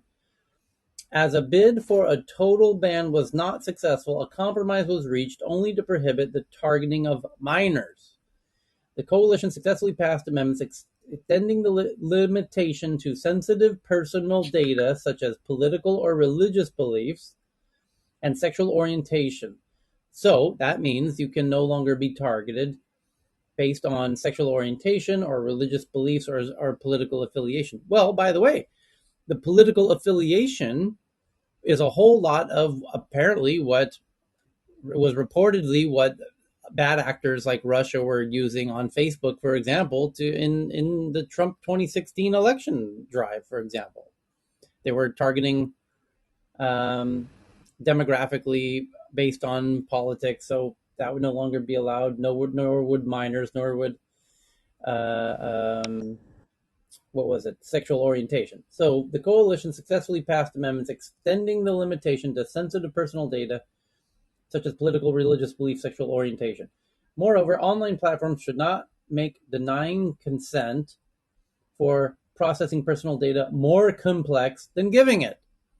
Oh, meaning you must. That's a really clever move about the defeating this whole dark patterns nonsense shenanigans. So they must make denying consent for processing personal data. They must not make it more complex than giving it. And giving it is crazy simple. It's one click, boom, I accept. So they must make it equally simple to deny consent. So you shouldn't, what that means is currently, all throughout Europe, and I think a lot of Americans get this too, is you go to websites and it says, would you like to accept our cookies? Click one button and you get to read all of our content. Oh, you don't want it? Oh, then click all these 10 other buttons of all the types of cookies you don't want. Right? That's far more complex than complying. And they also invert the choices, Tyler, Right. exactly to your point, the cookies, Right. and same with the data policies. Right. So Can I go back to the advertising side and say that this is such a big pie of consumer profiles when you start talking about politics and, you know, sexual orientation and race and gender and all of those things. So it actually is transforming the way people can advertise. And let's separate demographic from psychographic, because one of the things about psychology is third rail, whatever really triggers you, becomes very powerful. So psychographic is kind of it's very different from like your zip code, and those are the data profiles that back in the 90s were the popular thing, because there is a lot of information around demographics. They can get all kinds of information on a zip code, like here in the U.S. But psychographic, if I can find out your third rail, man, I'm like a magician, or what, Oz. I'm like, I got the power of Oz on how you think, even, right? So tying that back to the 2016 and things like that. Yeah, I love everything you're saying, David. And I think we spoke about this even last week, and it's following as a trend towards what will the future of these things be. And I'm sure that Ogilvy and Omnicom are way ahead of all of these things and understand them like intimately. But it's, yeah, it's just transforming everything. And one last thing. So can I, wait. Sorry, go ahead. Oh no, I was just gonna like, and I rarely am like, you know, like make sure the companies are protected. I don't really, that's not usually my thing. But the one thing that I get concerned about as we get more and more legislation, because I mean, parts of the U.S. draw directly from European legislation, right? So there's some, and then you have to basically design your U.S. policies also around that policy, even if you're not transacting in Europe. But one of the things that's happened over time with this kind of arms race of ads blockers, et cetera, and then fast forward through ads, et cetera. The problem is if we don't provide a method for businesses to solicit customers, they're going to find ever more expensive ways to do that, which will eventually seep out into cost to consumers. And we see that actually already, right? A lot of that's already happening, where, you know, it's really hard for them to get to consumers, which makes, first of all, illegally capturing data way more desirable, because getting any list to get to consumers that are more likely to buy is, you know, obviously even more valuable the harder it is to get. But the other thing is, if we're not going to provide a way for them to legally reach advertisers, like we have to continually leave an avenue. We have to decide what's an okay way for people to reach, for companies to reach potential consumers. And then just all the laws can kind of shift towards that. But right now, all we're saying is, nope, not this way, nope, not this way, nope, not this way. but they're not giving them an alternative. So this is one of those where forethought is actually really useful. If you want to keep blocking stuff, that's great. But let's figure out exactly what we do want. And it's not going to be TV ads or something like that or newspaper ads, because that's not the era we're in right now. So we got to figure something out for these people. But you find what you want by knowing what you don't want, right? And this is more of a refining of the process, especially from the consumer side, because if an opt-in is very easy, but an opt-out is 5 layers behind, then that is helping and even is detrimental to whoever is actually using the product. And simply what this is saying is we want, if it's very simple to opt in, then it should be very simple to opt out. And that is the way that things have been moving regardless. And I think we've even been speaking about this for 6 months, right? So it's nothing too far-fetched.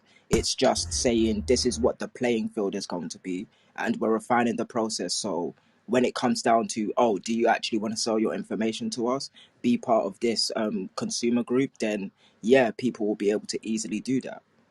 Yeah, But wait, let me okay, just add, it's so also wait, legal one versus second. So not the legal. one thing, No, if I legal. can just very quickly, the one thing is the problem right now is that defining where you want someone to go by defining where you don't want them to go is, generally speaking, a terrible process. And this is basically what I consider the ketubah problem.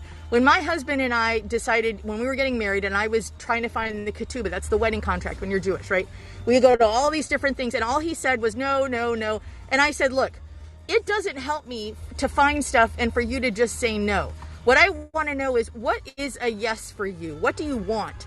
And then I can work around that and find something that works for both of us. That is the problem with most legislation.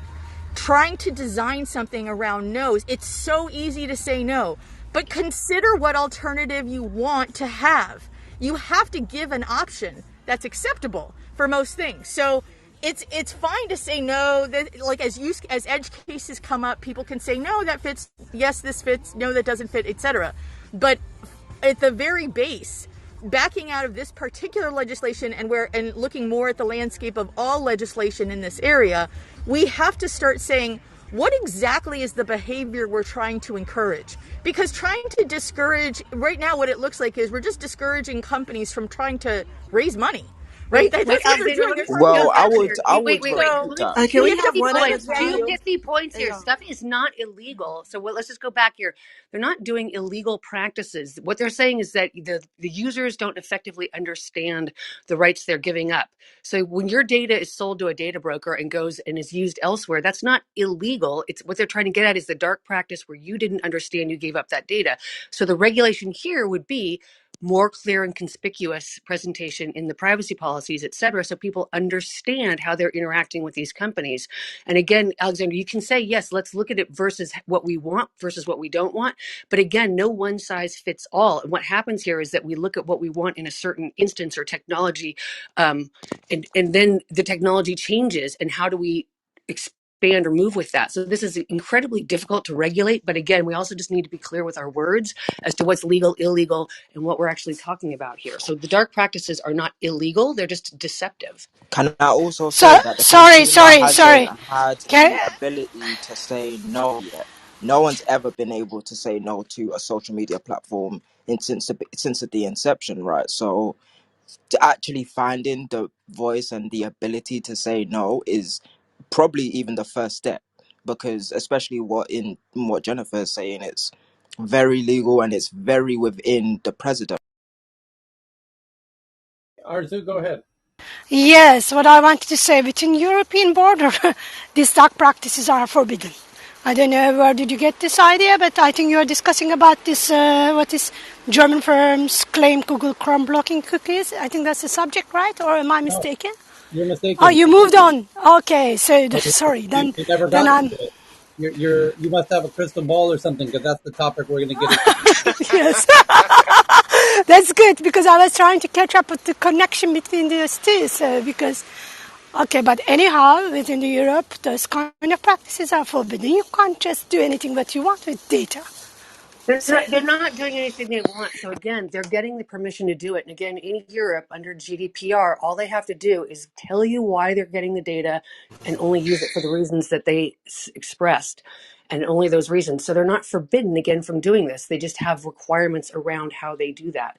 And as Alexandra pointed out, in the U.S., states are following because it's becoming part of the how companies are evaluated based on trust, right? So anyway, states are following, but we have 50 different privacy laws in 50 different states, plus the mini FTCs, plus by industry sector. So again, just these things aren't for, it's how they're regulated. They're not forbidden. A lot of people like to throw out GDPR and the cookie policy and say we're 100% protected, and you're not. They're just different requirements around how they're used. Okay, now Jennifer, can I also bring it down to the human level quickly, right? Because a quick example of that would be in England, and I think probably in the rest of Europe as well. You have to explicitly say that you're having a paid partnership with a company, and it actually has to say ad. So not only does it have to say paid partnership, you have to explicitly put the hashtag ad, or else Instagram or Twitter will actually see this and possibly retract and flag your posts. See, and I believe in America, you don't necessarily have to say this is an ad Exactly. or paid Yes. partnership. So these types of things are on the human level. That is what we want, right, in Europe, and that's what's happening. yeah, it's similar though.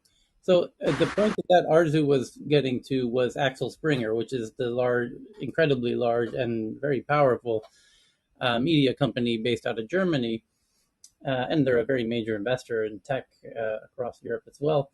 That says hundreds of German publishers, most notably Axel Springer, says that Google is breaking EU law with its move to phase out cookies from the Chrome by next year. Axel Springer is among media groups demanding that Brussels, which is slang for the EU, intervene in Google's plans to kill the cookies, because they use those cookies to keep track of data that they need. That's the business they're in. Is they write articles with really silly headlines that you click on, and once you're on their page, they got you with their cookie. They got your data, and that's their business that they're in.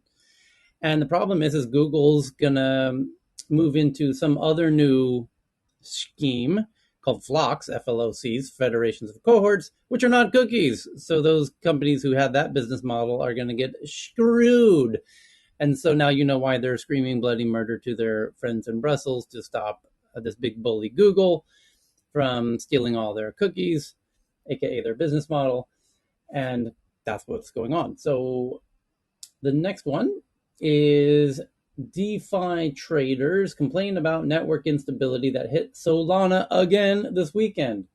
4 months after its last outage, Solana pushes an update to fix the worst effects, but this is now multiple outages. This is really not good if you are for Solana, and because you need to show dependability and usability, and if you're going down, then you are going to go down. if you're going down in terms of uptime, then the perceived value and trustability is that this is just, you can't have this. This is what an incredibly efficient way to damage the value, perceived value, and reputation. Alexandra, it seems like you're hot to jump in. Yeah, I mean, this wasn't actually about trust or anything like that. What it's about is that Solana is basically billed as the faster, cheaper Ethereum. That was their tagline, right? So the problem happens that this is not the first time they've had a huge surge in traffic and something has gone wrong as a result. So we've had that problem with several of these that are trying to figure out different ways to scale, right? Because Ethereum's problem is its scalability. So they're trying to find out better ways to scale and add a lot of speed without sacrificing, decentralization, security, etc. But so this wasn't about like necessarily the security part of it. This is about the fact that it actually, like, the first one happened very close to its launch. So the thought was, well, this was about the GRAPE protocol, what it was added on, and that was, well, it's new, it's still trying to figure out how to add things, but it overcame it relatively quickly. It's okay. This is long enough after its launch that it should be able to anticipate surges and be able to accommodate them. And this is essentially, maybe its protocol doesn't work for the purposes intended, right? So if you are basically saying, I'm I'm the better, cheaper Apple. And then your products aren't great with graphics, or they don't handle incredibly high density files. Then the idea of, it's not saying that your protocol is terrible. It's just you build it as something that it clearly isn't, right? You have to overcome that particular hurdle of being, faster and cheaper and functioning like Ethereum, and it's not. So that's really what the issue is it possible? It's not like, well, this blockchain broke or whatever. It's basically, I don't think this is going to do necessarily what you think it's supposed to do. It's not that it doesn't work. It's just that I don't think that your tagline fits the outcome.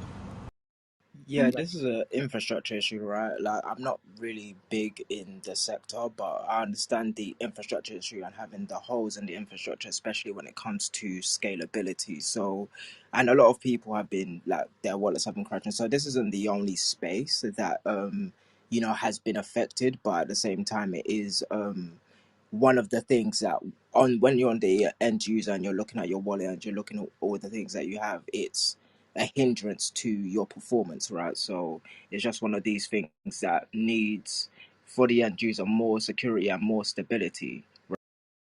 It is written in the article that they had to deal with duplicated transactions, and according to Nicholas, this is already the number 6 times that such things happen.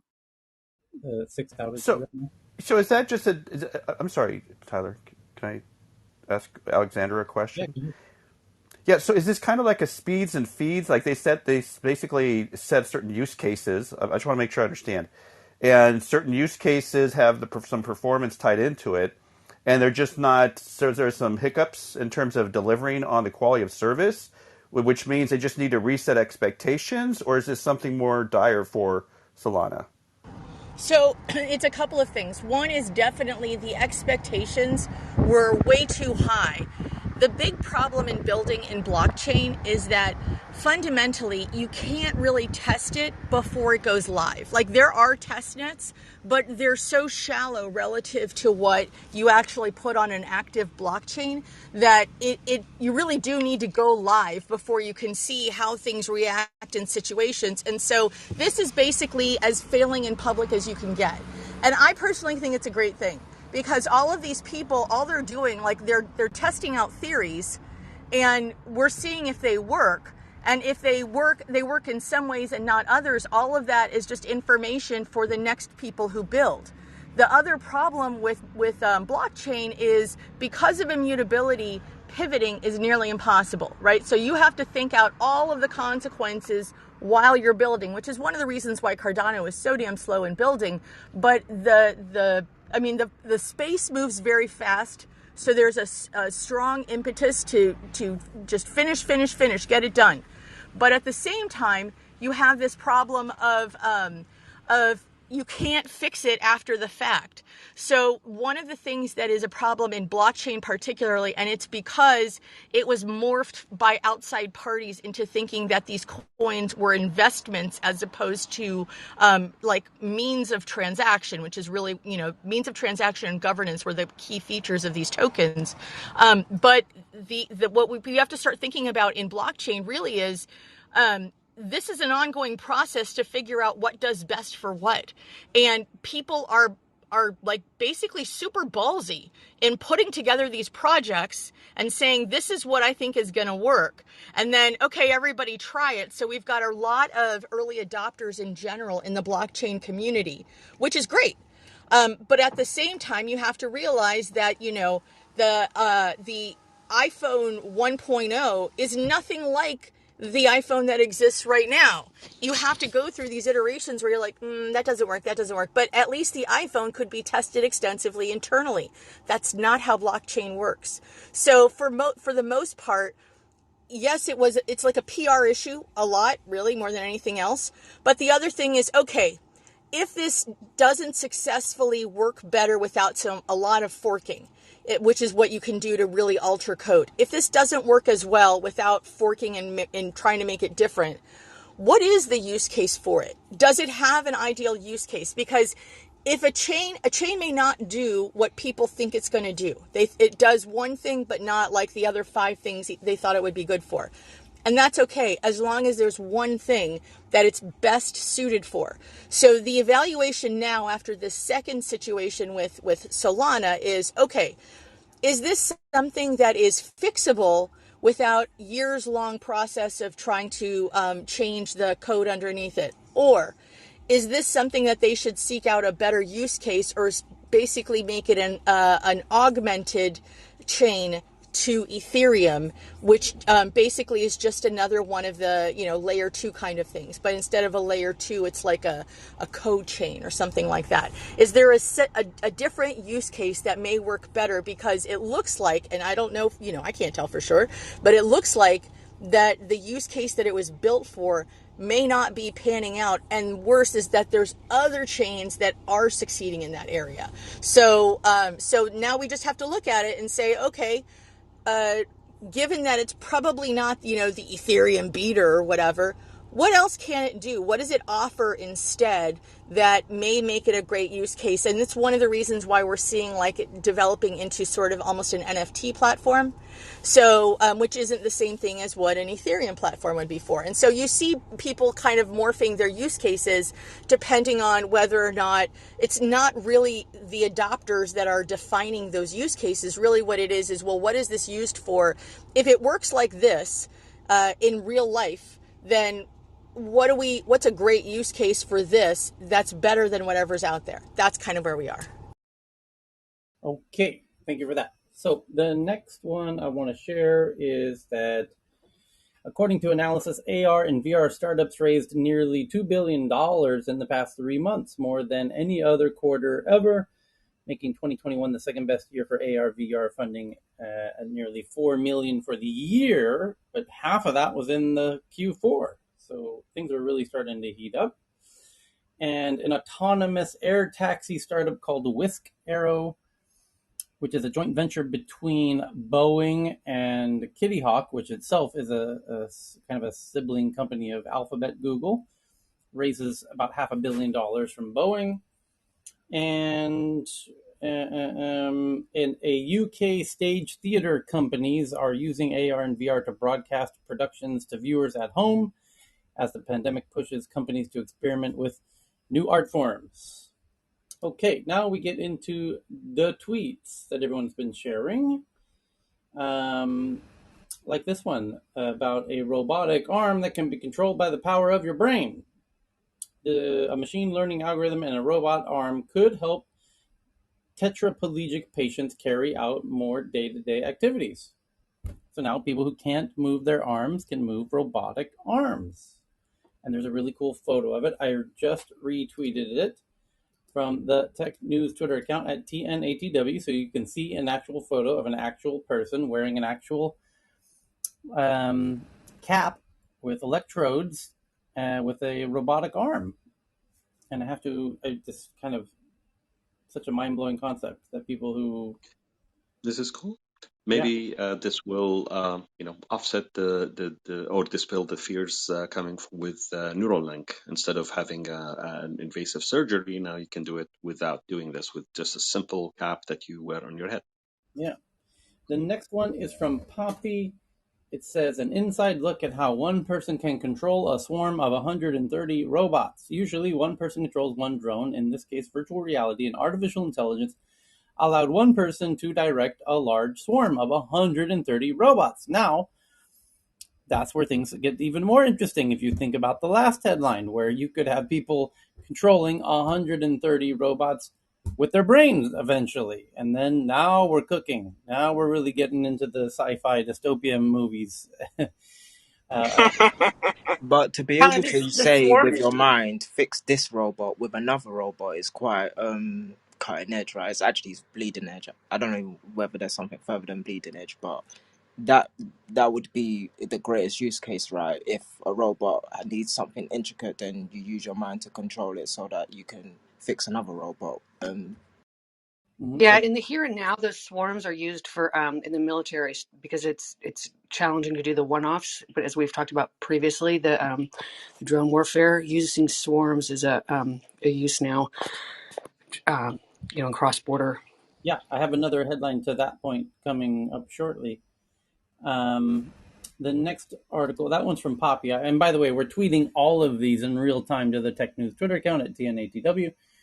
The next one is from Thomas Tong via Gizmodo that the United Arab Emirates, the UAE, grounds recreational drones, meaning they're banning drones for regular people like you and me, in a wake of a deadly drones in wake of a deadly drone strike. Authorities ban the flying of drones for recreation and warn that hobbyists could face legal liabilities.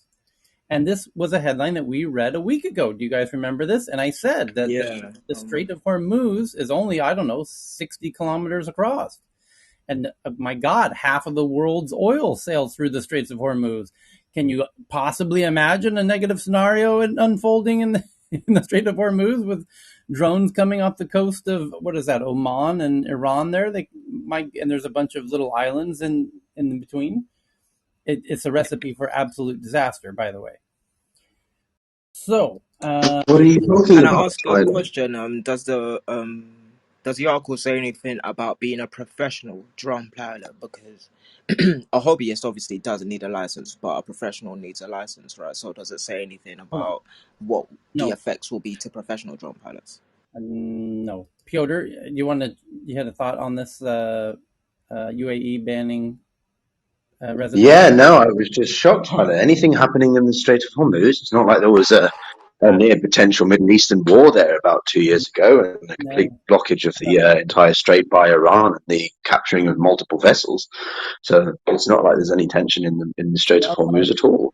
That was all. It's a really conflict-free area. It's really peace. Everyone really gets along. It's all just lovey-dovey. Everyone's, there's nothing could ever go wrong there. Everything's fine. As the cartoon shows, the dog sipping the coffee cup, everything's just fine. It'll all be just gravy. So, speaking of everything being just fine, NATO sends warships east as UK pulls Ukrainian staff. So, there's kind of multiple headlines wrapped in one here.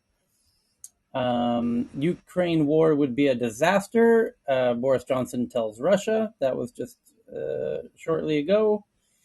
And other countries are pulling out their people out of Ukraine. Simultaneously, U.S. This is being reported 1 hour ago on Reuters. U.S. carriers in South China Sea, Taiwan reports further Chinese incursions in the past several hours. Now, you might have heard me make a prediction that the escalation of Russia in Ukraine and China in Taiwan is not a coincidence.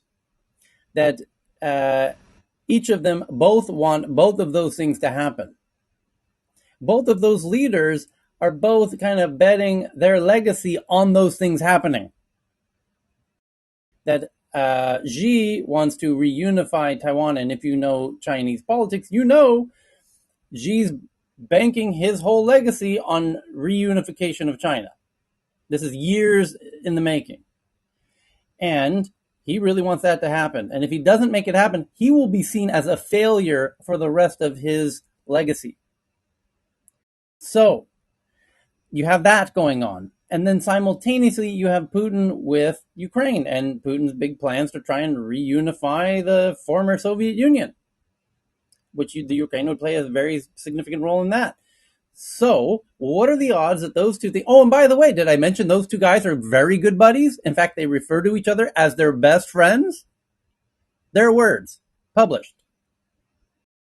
So is it a coincidence that they would then do those simultaneously because the collaborative Western forces that would try to thwart them now have to split, and it makes it a little more difficult to combat both of those simultaneously. These people actually want or care about reunification. Same with the Russians. I just know that. from my Ukraine friends that if you call them Russian, then they're gonna have a field. So here, the best tweet of the day, by the way, is from Dinesh D'Souza, who says, Russia wants to take Ukraine, China wants to take Taiwan, Biden wants to take a nap. Okay. F Dinesh. I'll just say that. F Dinesh. China sends 39 aircraft, mostly fighter jets, near Taiwan, the largest show of force in months. At the same time, U.S. Navy sails 2 aircraft carriers and pair of amphibious assault ships alongside allies in the Philippine Sea. China last did this in October during similar U.S. operations, but China has added bombers this time around. And yeah, stay tuned. Shit's gonna. Just on the like perceptions of Taiwan and Ukraine thing. The Taiwanese have, they've been asked several years, like, how do you identify? And it's been pretty clear that Taiwanese Chinese perceptions have been plummeting, particularly since 2016.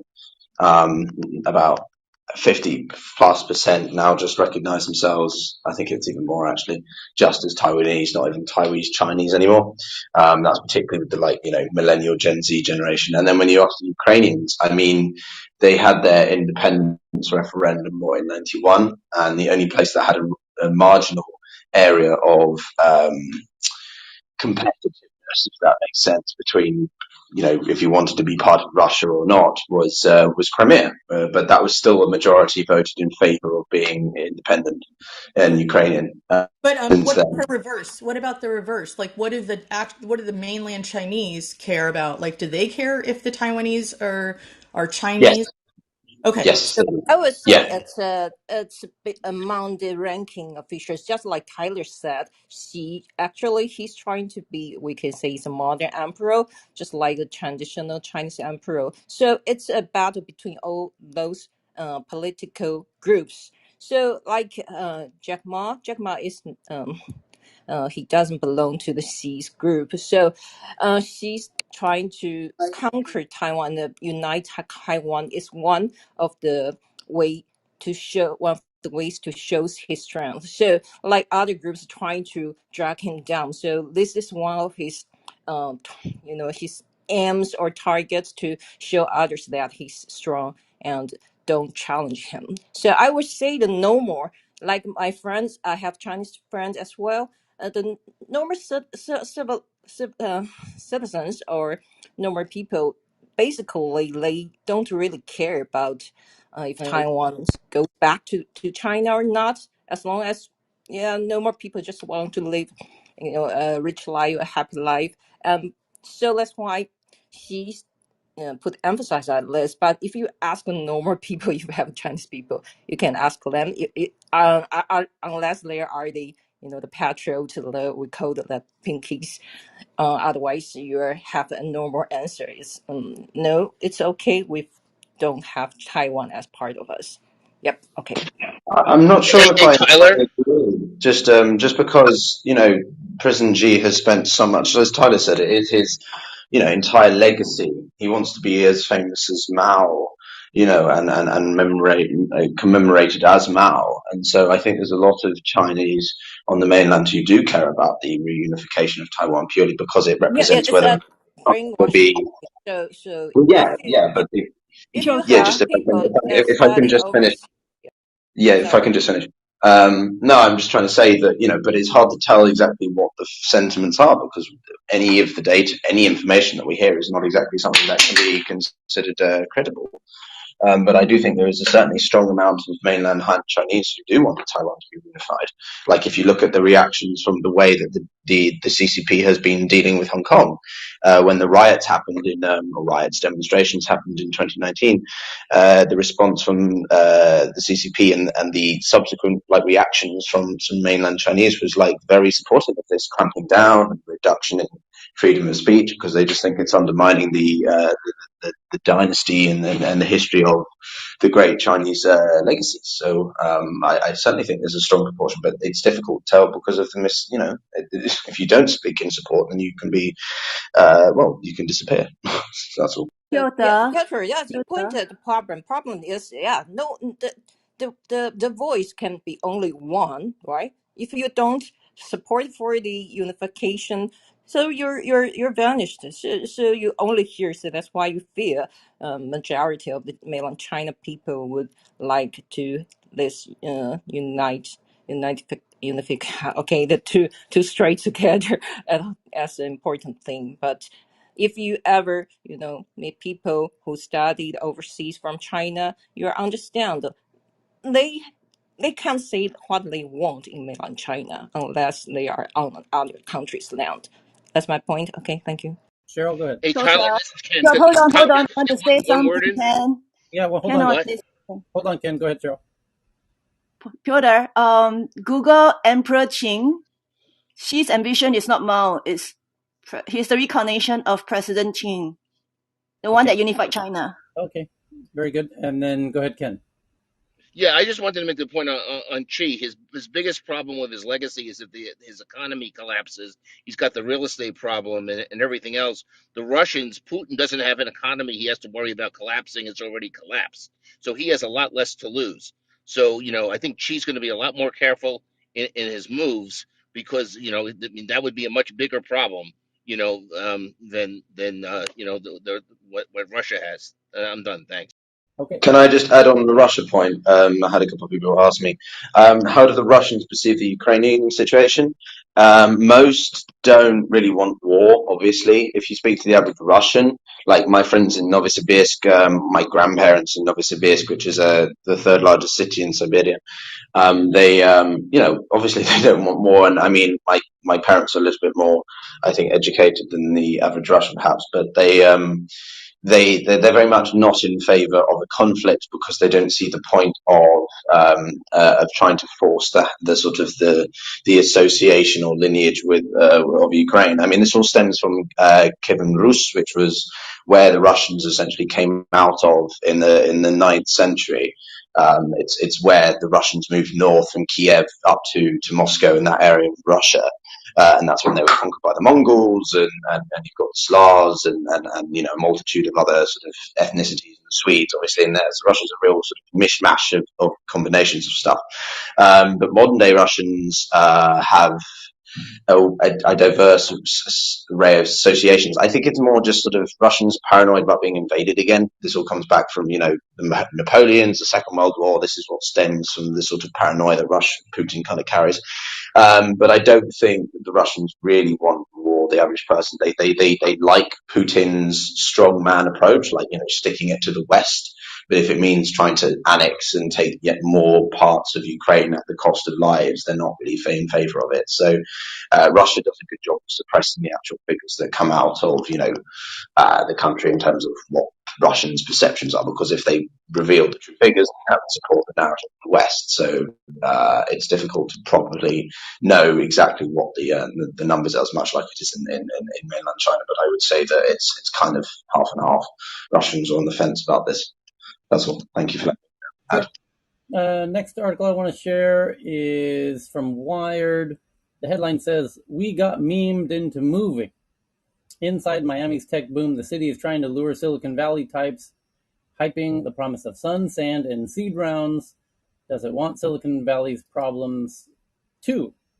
And yeah, the idea is that the migration or diaspora of geeks to Miami is a bit of a meme, and indeed Miami is doing everything it can to facilitate or exacerbate that, and even promoting it. And the mayor, Suarez, is doing everything he can to attract all of those millionaires and future millionaires and billionaires to base camp in Miami. So now Wired's doing an article on that. And then the next one is from Katerina, that Instagram stars are cloning their dogs so even death doesn't end their pet profile fame.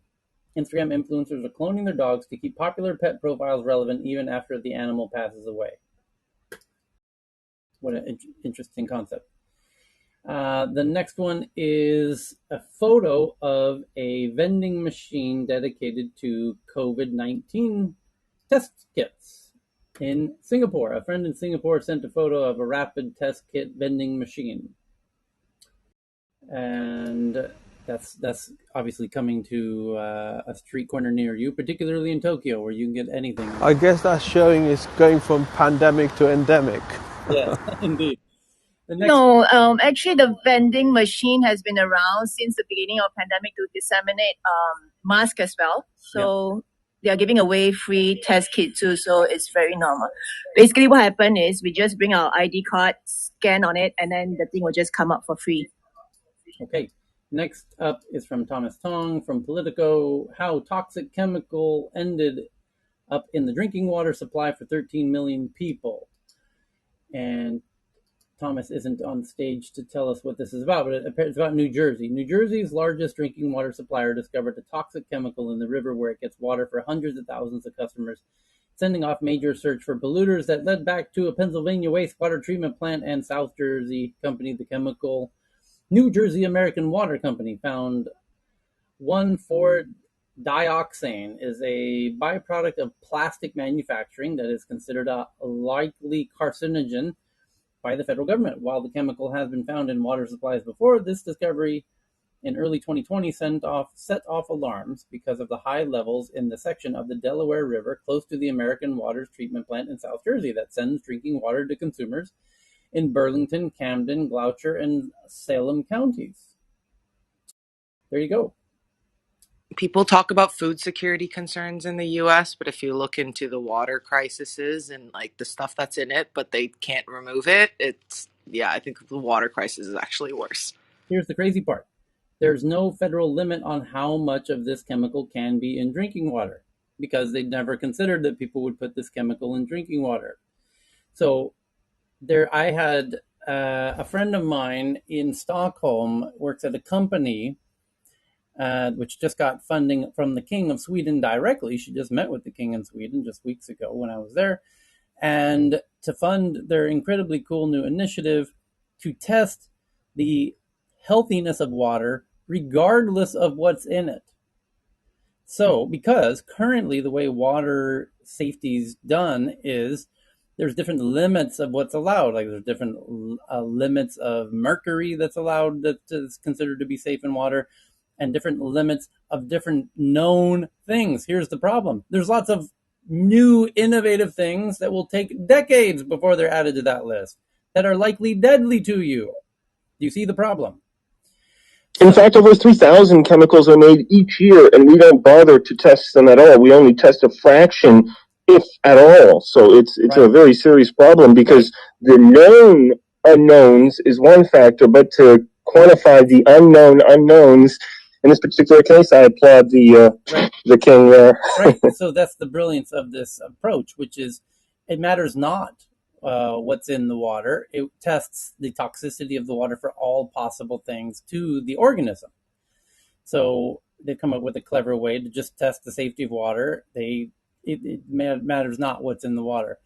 And it's a kind of a novel way that we're going to have to start testing safetiness of water and even food and other things and air, because we can't go with the regular way that we were doing things where we assume that we know everything that's in the water and the food and in the air because there's too many new things being created all the time. So there you go. There's a little helpful. Well, I think it's kind of hubris to think that we can understand everything that's good for us as well. And how do you determine that there's something that we're not analyzing for that is how it affects our body? Right. I mean, this is the whole thing with vitamins and supplements. It's no one can prove that they're good or bad. Yeah. I think it was called Kiss the Ground on Netflix. I don't know if you guys seen it. It could be a fun little tech news around the world. Everyone around the world could try it. Apparently, if you take a pot of water and you really boil it down, you'll see it's like yellow and there's crap in it. And apparently it's that case everywhere in the world. I've been wanting to try it. So if anybody does it, please share. I'm going to try it maybe over the weekend. But for the most part, the testing that's released from like your water facilities, local, regional, it's tested at the facility. It still travels through a lot of pipes before it leaves your spigot. And so the readings that you get might be different from the facility than they are at home. But we only know what we test for, which is kind of important. And they differ slightly in the country. So, for example, in the UK, we have old Victorian, the water companies currently changing the pipe work, but we have old Victorian pipes, and there were cases of lead. So it may differ slightly from country to country, I believe. As for vitamins, okay, that was very important. Yeah, thanks, Damilare. As for vitamins, and this is just really important, and I just want to put it out there because, we might not know if all vitamins are good for you, but the one vitamin that has been tested by scientists world round that's always good for you is vitamin me. Just I a thought quick you note wanted on to say vitamin multivitamins. D. Vitamins without medical supervision, for example, increases your cancer risk something like 23 to 24%. So just doing blanket multivitamin supplements is not necessarily also a good approach. Oh, So so just check some this out. numbers there. There was a massive new study revealed over the weekend of the link between alcohol and some cancers, head, throat, rectal, colon cancers.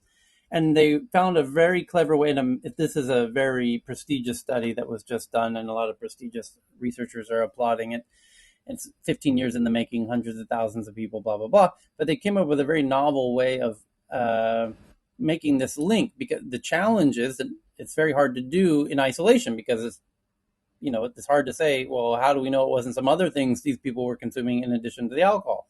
And they did a genetic linking where they found there was actually two different genes, that people who had these genes were more likely to have these cancers, essentially, long story short. And that's interesting, because going back to another Stockholm-based startup that's happening right now called Arcus AI, ARKUS.ai, they are doing ongoing databasing of these types of researches, and they'll allow you to do a genetic test. And if you happen to have these two new genes that are named in this new prestigious study, they will alert you and say, hey, you should probably read this study, because you have these two genes that are now likely to link to these types of cancers that you didn't know about. And there's new studies coming out like this every week now. So you can this is the highest grade of fear porn ever imaginable. You will have your inbox filled with new Green warnings. screen on top. Tyler, there's a couple pieces of that. There's a years ago, the BRCA, I think they called it BRCA gene for breast cancer, was a lot of information with regards to. I guess it's. And please, somebody please can rephrase this, but there is a predisposition genetically. However, by having that gene expression, it really allows immunotherapies, opportunities to kind of really refine how they are targeting cancers. So there's a whole calculus there with regards to how immunotherapies can really be targeted, and how once you get a diagnosis, these insights can help the treatment planning get very refined. So more to learn on that, but certainly anybody else who's really a specialist can refine that kind of point. Yeah, but on the topic of like predispositions, unfortunately, cancer can be broken down into two factors. One of them is a forcing-based irritant or some sort of contaminant, but the other one can be structural, and it's not always the case that structural problems can be fixed with current immunotherapy. So long term, yeah, we hope to be able to do that. But as we see with some treatments, for example, for sickle cell anemia, folks who received gene therapy for that ended up developing cancers because there was no solution that didn't result in disease. So you may trade one disease for another one, but that other disease, in some instances, may be more manageable, but other times it may actually be more harmful. Okay, next one is you know what? I'm going to tweet out that alcohol one. I just found the link for it, and now I'm tweeting it to the Tech News Twitter account somehow. Give me 2 seconds to share it for those who wanted to see it. Here it comes. We just have to have the descriptor for that. AI targets you with fear porn based on your genes. Yeah. Well, that's part of the marketing, is once they figure out you have the gene for wanting to get this kind of service. So Is it the article that came on top of Ogilvy and Saatchi will make sure that that happens. You'll see soon. I just tweeted it to the Tech News Twitter account, the study about the alcohol genes. So the next one is from Thomas Tong, that Joby, which is one of the leading, what do we call these, vertical takeoff and landing companies. There's about a dozen of them all competing to. hit a new record of 205 miles per hour, flying further and faster than any other electric vertical takeoff and landing vehicle to date. They continue to expand the envelope on its S4 electric air taxi prototypes, and on Friday, the California company registered what it believes is a new record of 205 miles per hour in a vertical takeoff and landing personal aircraft. Fantastic. There's a related article of well, we just talked about the Boeing and Kitty Hawk collaboration one. There's more new Tesla Cybertruck videos that I'm tweeting out now to the Tech News Twitter account. A really beautiful, the most high resolution, up close footage I've ever seen of a Cybertruck. As in the actual Cybertruck or a rendering of the Cybertruck? A real one. Because The actual thing.